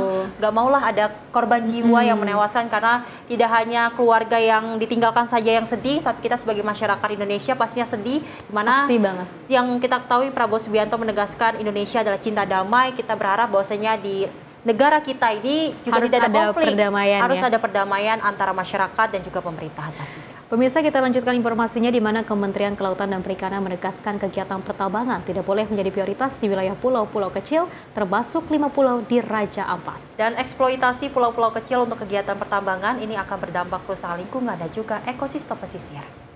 Pemerintah akhirnya mengeluarkan larangan kegiatan pertambangan di Kabupaten Raja Ampat, Papua Barat Daya, menyusul munculnya pro dan kontra di masyarakat. Izin usaha keempat perusahaan tambang yakni PT Anugrah Surya Pratama, PT Mulia Raimon Perkasa, PT KW Sejahtera Mining, dan PT Nurham pun telah dicabut. Menurut Direktur Pesisir dan Pulau-Pulau Kecil Kementerian Kelautan dan Perikanan Ahmad Aris, kelima pulau di Raja Ampat masuk dalam kategori pulau sangat kecil yang tidak boleh dialokasikan untuk kegiatan tambang. Aturan tersebut tercantum dalam Undang-Undang Nomor 1 Tahun 2007 tentang pengelolaan wilayah pesisir dan pulau-pulau kecil yang mewajibkan pemerintah daerah mengutamakan 9 kegiatan yang disebut dalam pasal 23 sebelum mempertimbangkan penggunaan ruang untuk sektor lain seperti pertambangan. Kegiatan pertambangan di pulau-pulau kecil hanya akan berdampak terjadinya kerusakan lingkungan dan mengganggu ekosistem pesisir yang mempengaruhi perekonomian masyarakat sekitar.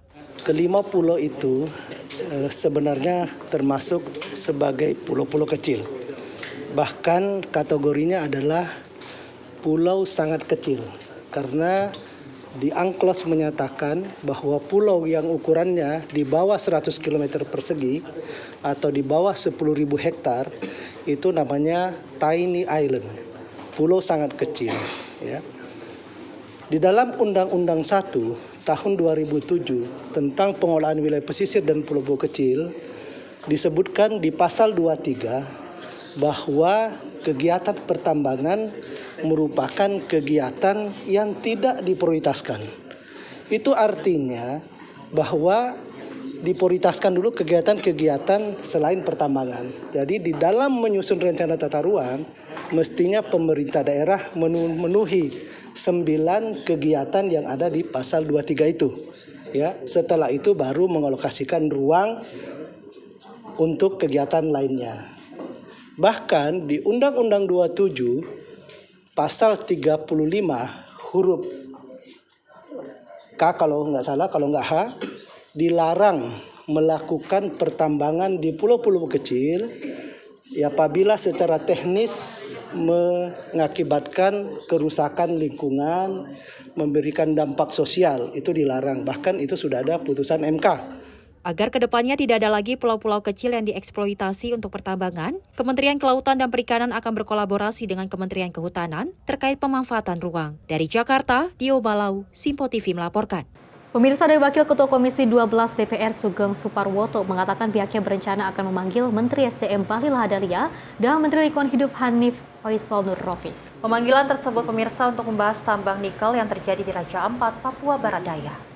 Komisi 12 DPR berencana akan memanggil Menteri SDM Bahlil Lahadalia dan Menteri Lingkungan Hidup Hanif Faisal Nur Rafiq. Pemanggilan ini nantinya akan dilakukan usai masa reses DPR pada tanggal 24 Juni mendatang.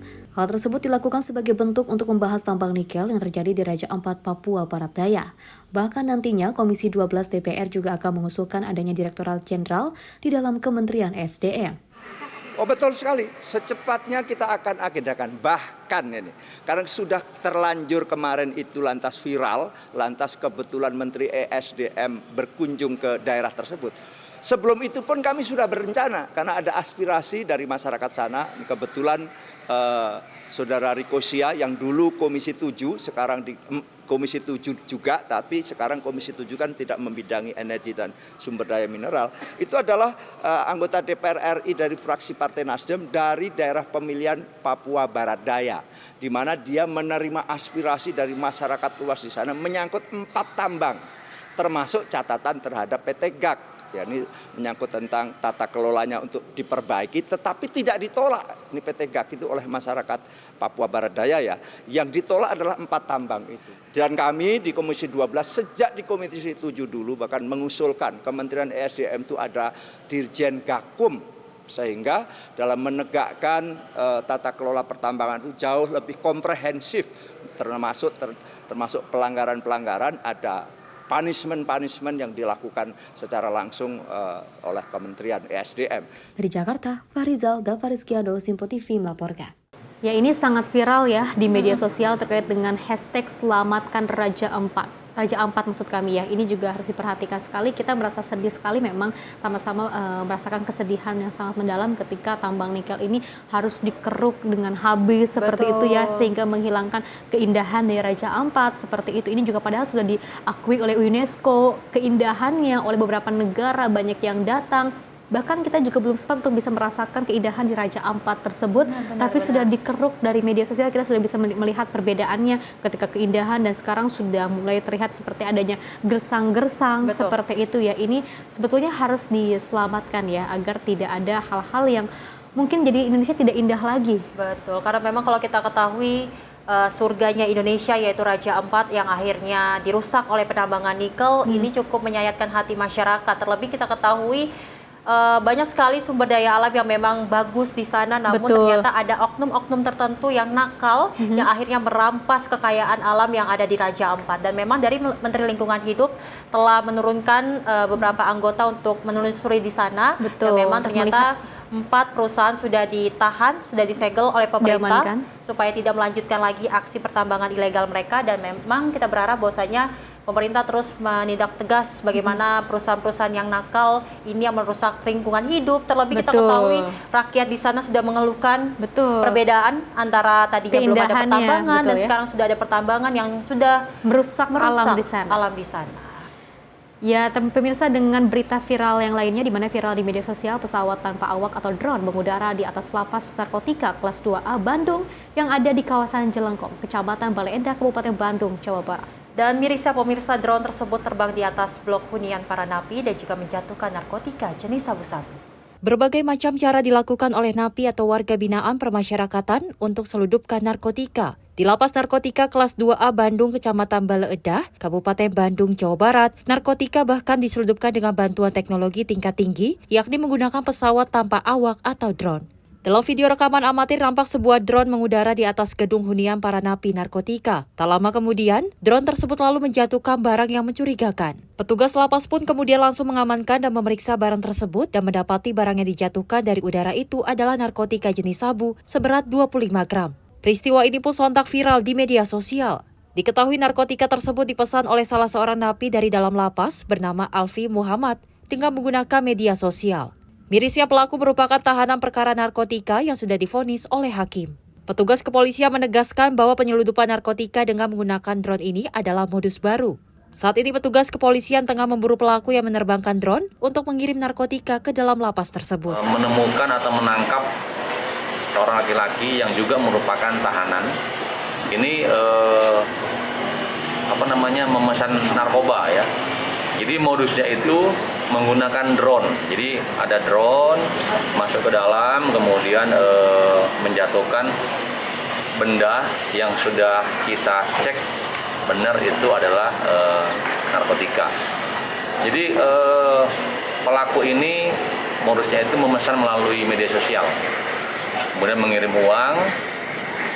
Pelaku yang dari luar melalui drone. Guna mempertanggungjawabkan perbuatannya, tersangka pemesanan kini harus menjalani seluruh proses hukum tambahan yang disangkakan atas perbuatannya tersebut. Dari Kabupaten Bandung, kontributor Simpo TV melaporkan. Pemirsa, Unit 3 Subdit Resmo Polda Metro Jaya membongkar praktik penjualan konten pornografi yang melibatkan anak di bawah umur. Dan 2 pelaku yang berperan sebagai perekrut dan juga pembuat konten dewasa ini ditangkap di kamar apartemennya yang dijadikan lokasi untuk live streaming konten dewasa di kawasan Sentul, Kabupaten Bogor, Jawa Barat. Berkat patroli siber, polisi dari Unit 2 Resmo Polda Metro Jaya membongkar praktik penjualan konten pornografi berbasis live streaming di sebuah aplikasi. Dalam sehari, para pelaku dapat meraup keuntungan hingga jutaan rupiah dari hasil bagi-bagi gift dan transfer dari para penonton yang berminat. Dalam kasus ini, polisi menangkap 2 pelaku yaitu Dino dan Fajar yang berperan sebagai pembuatan sekaligus perekrut talent yang melakukan live streaming konten pornografi. Keduanya ditangkap di unit apartemen yang merupakan lokasi pembuatan konten pornografi di kawasan Sentul, Kabupaten Bogor, Jawa Barat bersama 4 korban. Tak hanya menjual konten pornografi, para pelaku juga melibatkan anak di bawah umur dalam pembuatan konten pornografi ini. Saat ini polisi tengah melakukan pemeriksaan secara mendalam, sekaligus melakukan audit keuangan para pelaku untuk menelusuri keuntungan yang diraup para pelaku dalam pembuatan konten pornografi yang melibatkan anak ini. Kami dari Unit 3 Subdit Resmo Polda Metro Jaya berhasil mengamankan 2 orang pelaku mucikari berinisial D dan F yang diduga telah memperjualbelikan konten pornografi yang melibatkan anak di bawah umur. Untuk kedua pelaku kami amankan di apartemen kawasan Sentul di Kabupaten Bogor, Jawa Barat. Dan untuk modus kedua pelaku ini melakukan perekrutan wanita di bawah umur untuk melakukan live aplikasi di Hot 51 tanpa busana. Untuk saat ini kami masih melakukan pendalaman terkait beberapa lama aktivitas ini dilakukan dan beberapa keuntungan yang diraup oleh kedua pelaku tersebut. Selain pelaku, kami juga menyita barang bukti sejumlah handphone yang digunakan untuk live, pakaian yang digunakan saat live, dan juga buku rekening. Kami menduga pelaku dapat menghasilkan uang 2 juta rupiah dalam 1 hari. Atas perbuatan kedua pelaku, kami kenakan pasal berlapis tentang perdagangan orang, pornografi, dan juga perlindungan anak di bawah umur dengan ancaman pidana penjara maksimal 10 tahun. Atas perbuatannya, kedua pelaku dijerat dengan Undang-Undang Perdagangan Orang, Pornografi, dan Perlindungan Anak dengan ancaman pidana 10 tahun penjara. Dari Jakarta, Tim Sinpo TV melaporkan. Selain itu, pemirsa, Bareskrim Polri dan juga Komnas Perlindungan Anak mendatangi RSUD Kebayoran Lama, Jakarta Selatan untuk melihat kondisi anak korban penyiksaan dan juga penganiayaan yang tengah dirawat. Dan usai melihat kondisi anak tersebut, pemirsa, akhirnya diputuskan untuk merujuk korban ke Rumah Sakit Polri Kramat Jati, Jakarta Timur agar mendapat penanganan medis yang lebih intensif. Direktur Tindak Pidana Perlindungan Perempuan dan Anak Bareskrim Polri, Brigjen Pol Nurul Azizah, mendatangi RSUD Kebayoran Lama, Jakarta Selatan untuk melihat langsung kondisi anak berinisial M yang diduga kuat menjadi korban penganiayaan dan penelantaran orang tuanya sendiri. Kehadiran Nurul Azizah ini juga didampingi Wakil Ketua Komnas Perlindungan Anak. Saat ini kondisi anak sudah berangsur membaik dan sudah bisa berkomunikasi. Namun agar perawatan bisa lebih intensif, korban akhirnya dirujuk ke Rumah Sakit Polri Kramat Jati. Kondisi membaik ya dok ya, kondisi membaik, kemudian sudah dirujuk dan sekarang sudah kami pindahkan ke Rumah Sakit Kramat Jati untuk mendapatkan perawatan yang lebih intensif. Tentunya kita doakan bersama, mudah-mudahan Ananda bisa segera pulih seperti sedia kala. Sudah bisa kembali, sudah bisa diajak ngomong berarti ya Bu ya, untuk nanti itu akan disampaikan lebih lanjut supaya kita tidak bias. Kita fokus dulu kepada keselamatan dan perlindungan anak. Sementara itu, menurut Wakil Ketua Umum Komnas Perlindungan Anak, bahwa pendampingan psikologis dan pengawasan ekstra bagi korban sangat diperlukan. Dan memang yang paling dibutuhkan adalah dukungan psikologis terhadap korban. Ya, jadi makanya tadi ada dokter dari pihak kepolisian juga sama-sama kita memberikan support agar anak ini dalam proses penyembuhannya bisa lebih cepat lagi. Kita pasti berfokus tentang penyembuhannya anak ini, terus kemudian nanti setelah ada pendampingan dari psikolog, nanti setelah itu tindak lanjutnya akan kita pantau. Ya, nanti apakah akan ke Kementerian Sosial, Dinas Sosial atau ke panti, nanti kita akan kawal anak ini. Karena kebetulan memang bukan dari wilayah DKI Jakarta, kebetulan anak ini datang. Jadi makanya ini kita perlu koordinasi dengan berbagai pihak yang pastinya sama-sama kita memberikan perlindungan, sekaligus juga kita memberikan pengawasan kepada anak ini dimanapun anak ini berada. Sebelumnya petugas Pol PP dan juga warga menemukan seorang anak perempuan dengan kondisi penuh luka di sekujur tubuh tergeletak tak berdaya di emperan toko pasar Kebayoran Lama. Petugas kemudian mengevakuasi korban ke Puskesmas Cipulir yang kemudian merujuknya ke RSUD Kebayoran Lama, Jakarta Selatan. Dan kembali dirujuk ke Rumah Sakit Polri Kramat Jati, Jakarta Timur. Dari Jakarta, kontributor Sinpo TV melaporkan.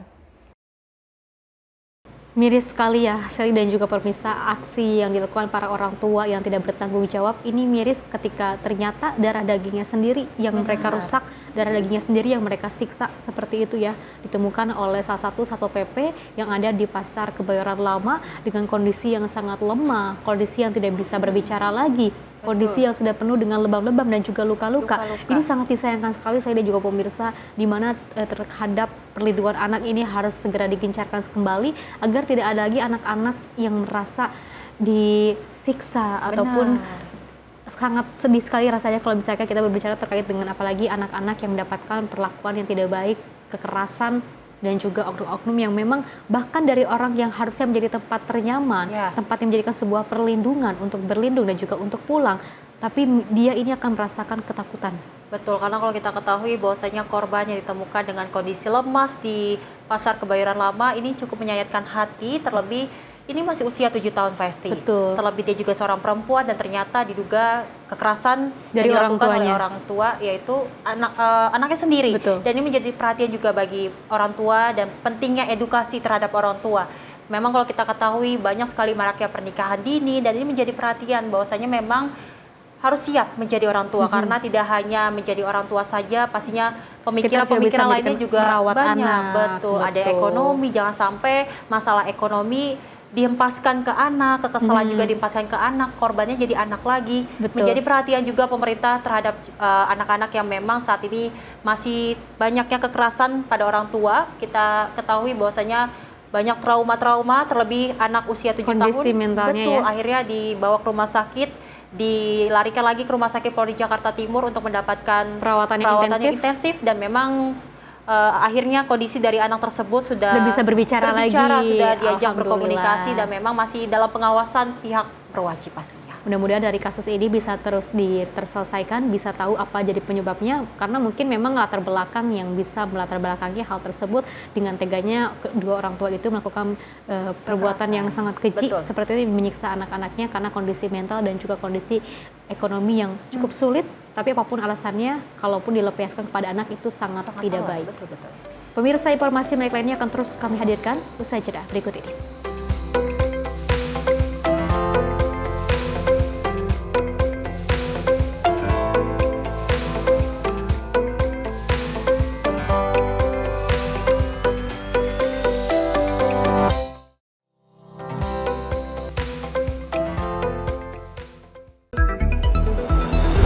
Jadilah yang pertama mengetahui perkembangan terkini seputar informasi dari lembaga parlemen. Punya data nasional, tidak ada satupun backup berarti kan? Tiba-tiba ada putusan yang nggak masuk akal dan seperti ini gitu. Kita biarkan rekomendasi kepada KPK, periksa! Kami hadirkan informasi paling akurat untuk mengawal setiap informasi dalam rapat komisi dan paripurna. Tentunya bersama saya Andi Rezaldi yang telah kami rangkum dalam program Sinpo Parlemen. Saya Arif Rifani. Saksikan Sinpo Parlemen setiap Sabtu pukul 6 pagi hanya di Sinpo TV. Pemirsa, Sinpo TV kembali hadir menemani Anda dengan berbagai informasi yang telah kami rangkum dalam sepekan. Sajian lengkap informasi sepekan kami hadirkan untuk Anda. Badan Legislasi DPR menemui masa unjuk rasa di depan gedung DPR RI Senayan, Jakarta. Menemani akhir pekan Anda bersama keluarga dengan rangkuman berita menyeluruh dalam Sinpo Sepekan setiap minggu pukul 6 pagi hanya di Sinpo TV.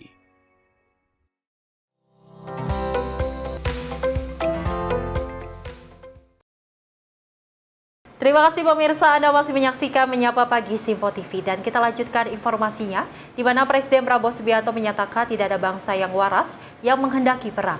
Namun dirinya juga menegaskan pentingnya menjaga kekuatan pertahanan sebagai kunci mempertahankan kemerdekaan dan juga mencegah kehancuran bangsa. Pernyataan itu disampaikan saat membuka Indo Defense Expo and Forum 2025 di Jakarta yang juga menyoroti ancaman bila negara lalai terhadap pertahanannya.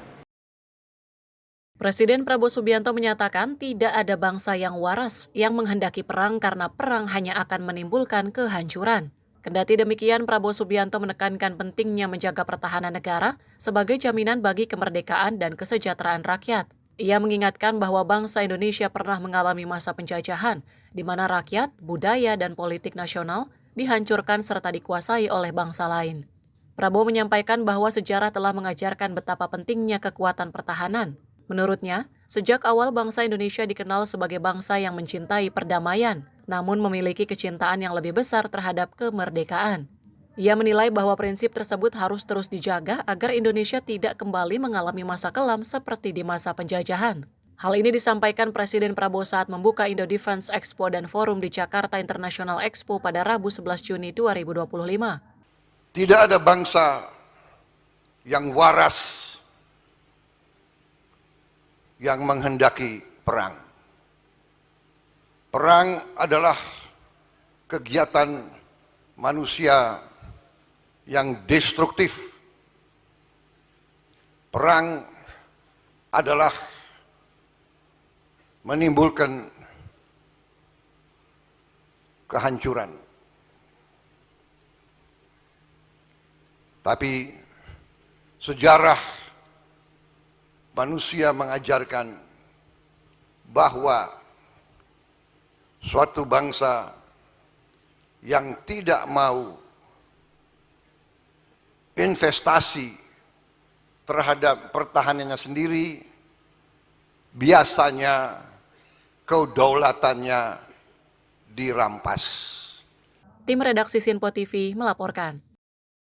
Selain itu, Presiden Republik Indonesia Prabowo Subianto juga meluncurkan kendaraan taktis listrik terbaru buatan PT Pindad yang diberi nama EV3 EV Pandu usai pembukaan pameran Indo Defense 2025 Expo dan Forum DG Expo Kebayoran Jakarta. Dan dari kehadiran kendaraan EV3 EV Pandu ini menunjukkan komitmen industri pertahanan nasional dalam mengembangkan teknologi ramah lingkungan di sektor militer.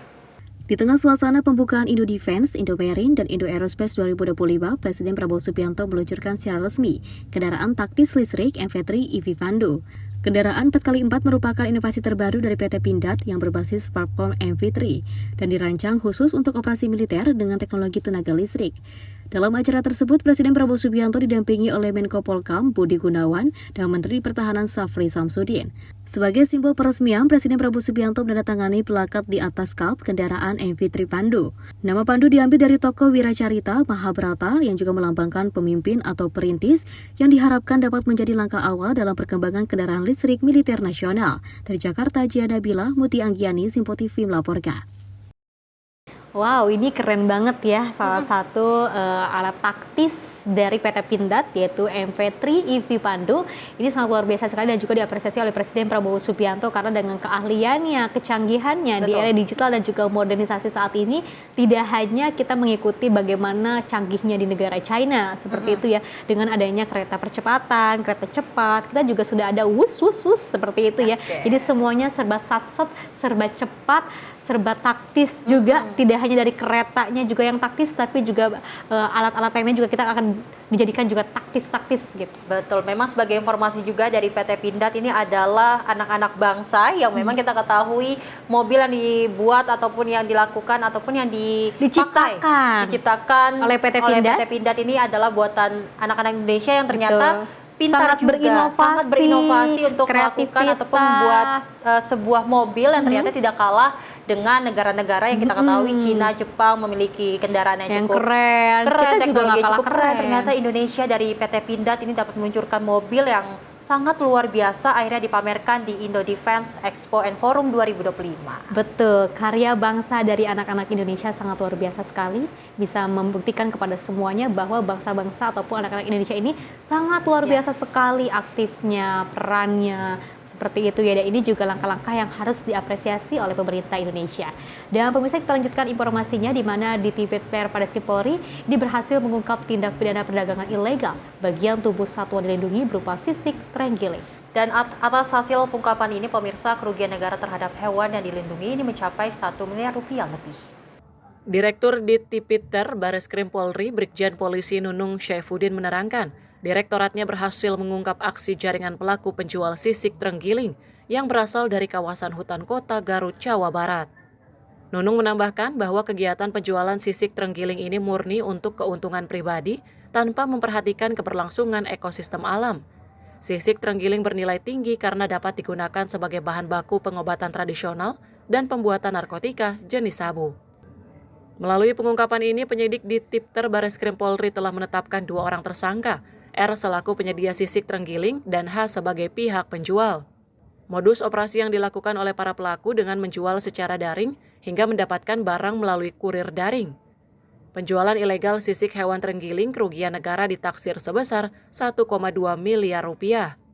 Modus operandi yang dilakukan para pelaku adalah memperjualbelikan secara ilegal sisik terenggiling yang dilindungi dengan maksud untuk mendapatkan keuntungan pribadi tanpa memperhatikan keberlangsungan ekosistem, alam, dan lingkungan. Sisik terenggiling memiliki nilai jual sangat tinggi karena diminati untuk pengobatan tradisional dan juga dapat disalahgunakan sebagai bahan pembuatan narkotik jenis sabu. Penyidik telah melakukan penahanan terhadap 2 orang tersangka, yaitu inisial RK yang berperan mencari dan menyediakan sisik terenggiling dan tersangka inisial A yang berperan menjual kepada customer yang berminat membeli sisik terenggiling tersebut. Barang bukti yang berhasil disita yaitu 30,5 kg sisik terenggiling yang diperkirakan diperoleh dari 200 ekor terenggiling yang telah dibunuh, sehingga total nilai kerugian negara akibat perbuatan para pelaku mencapai 1,2 miliar rupiah. Para pelaku diancam hukuman maksimal 15 tahun penjara dan denda paling banyak 5 miliar rupiah. Dari Jakarta, Max Azizul Hakim, Tim Liputan Sinpo TV. Dan pemirsa, Gereja Kristen Jawa atau GKJ Maguwo Harjo, Kapanewon, Depok, Kabupaten Sleman, Yogyakarta, ini kembali menggelar kirap unduh-unduh memperingati Hari Pentakosta 2025. Mengusung semangat toleransi beragama, perayaan Hari Pentakosta ini juga melibatkan kirap hadro dari remaja masjid setempat.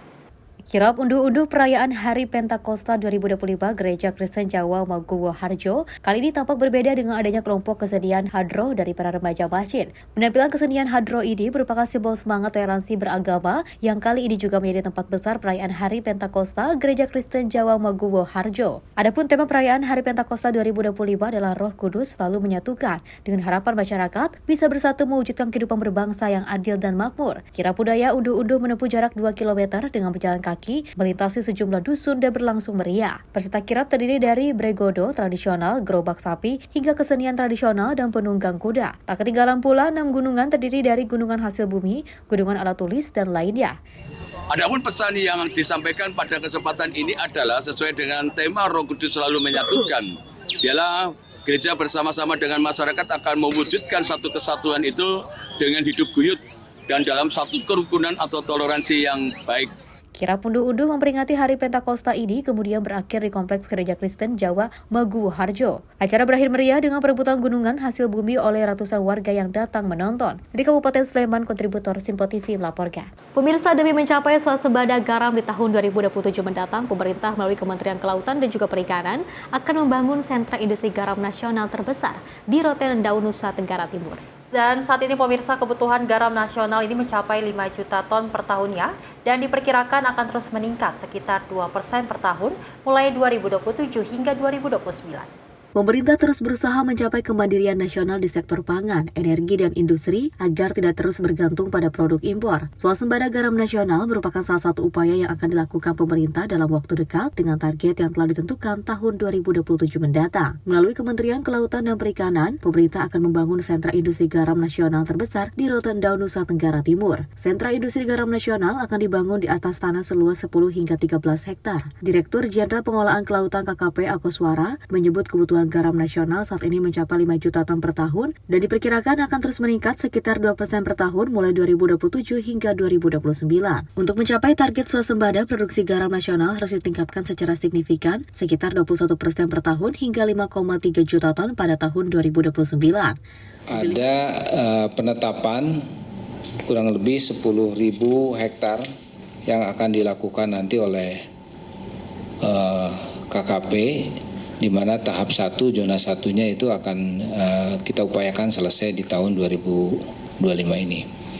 Sementara di sana dibangun ada 10 zona ya, jadi secara bertahap.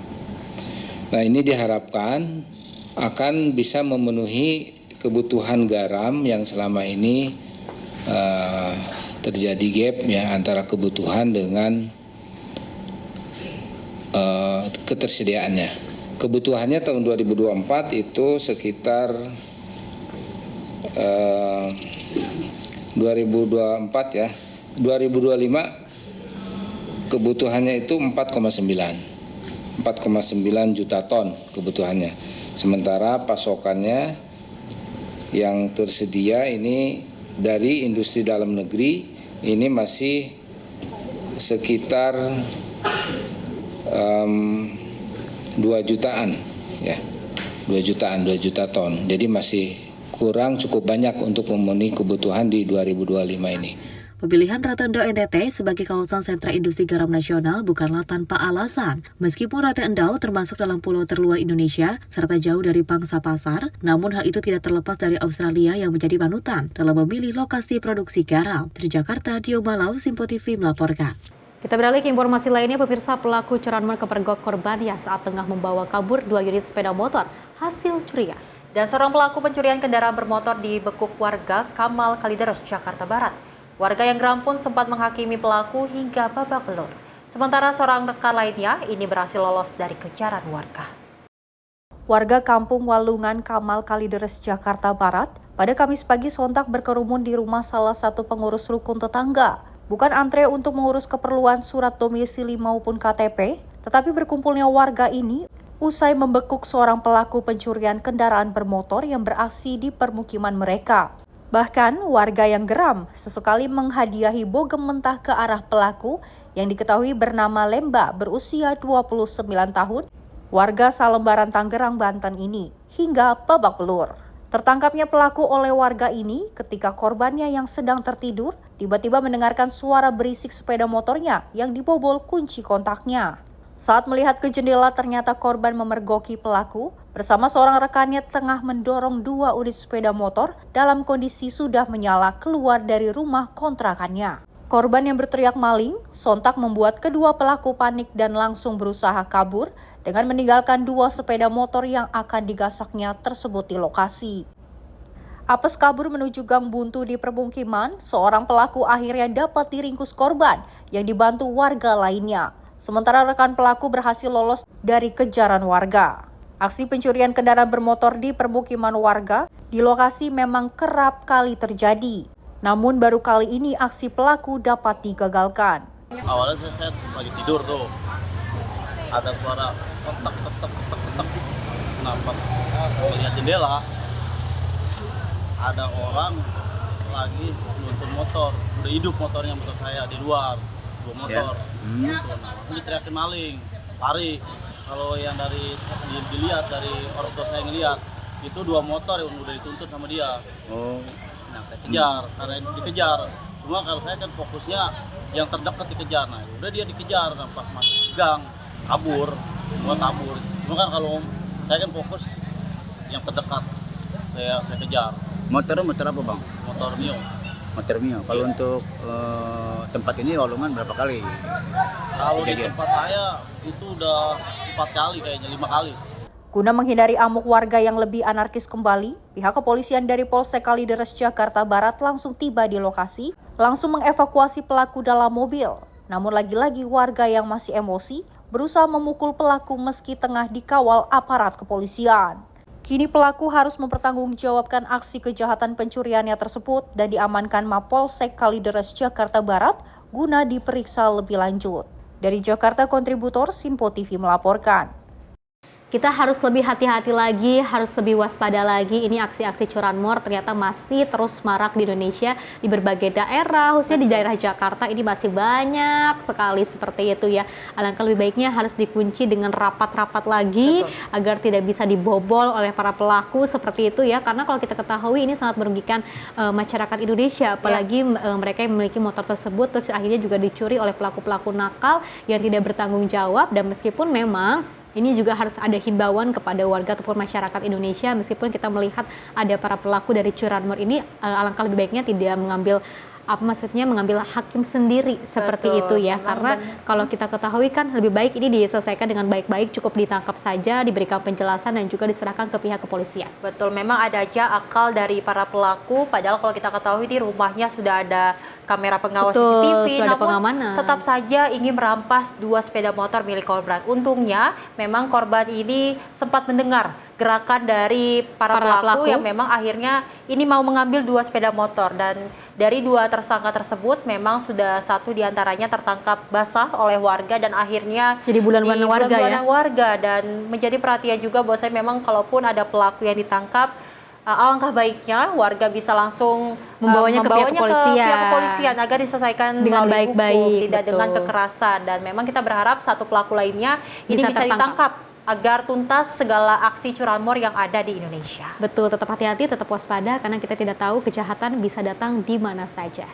Pemirsa, informasi tadi sekaligus mengakhiri jumpa kita. Saya Fesi Rahmadi dan saya Selis Regar. Terima kasih dan sampai jumpa.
Simple TV, News, Sport, Entertainment.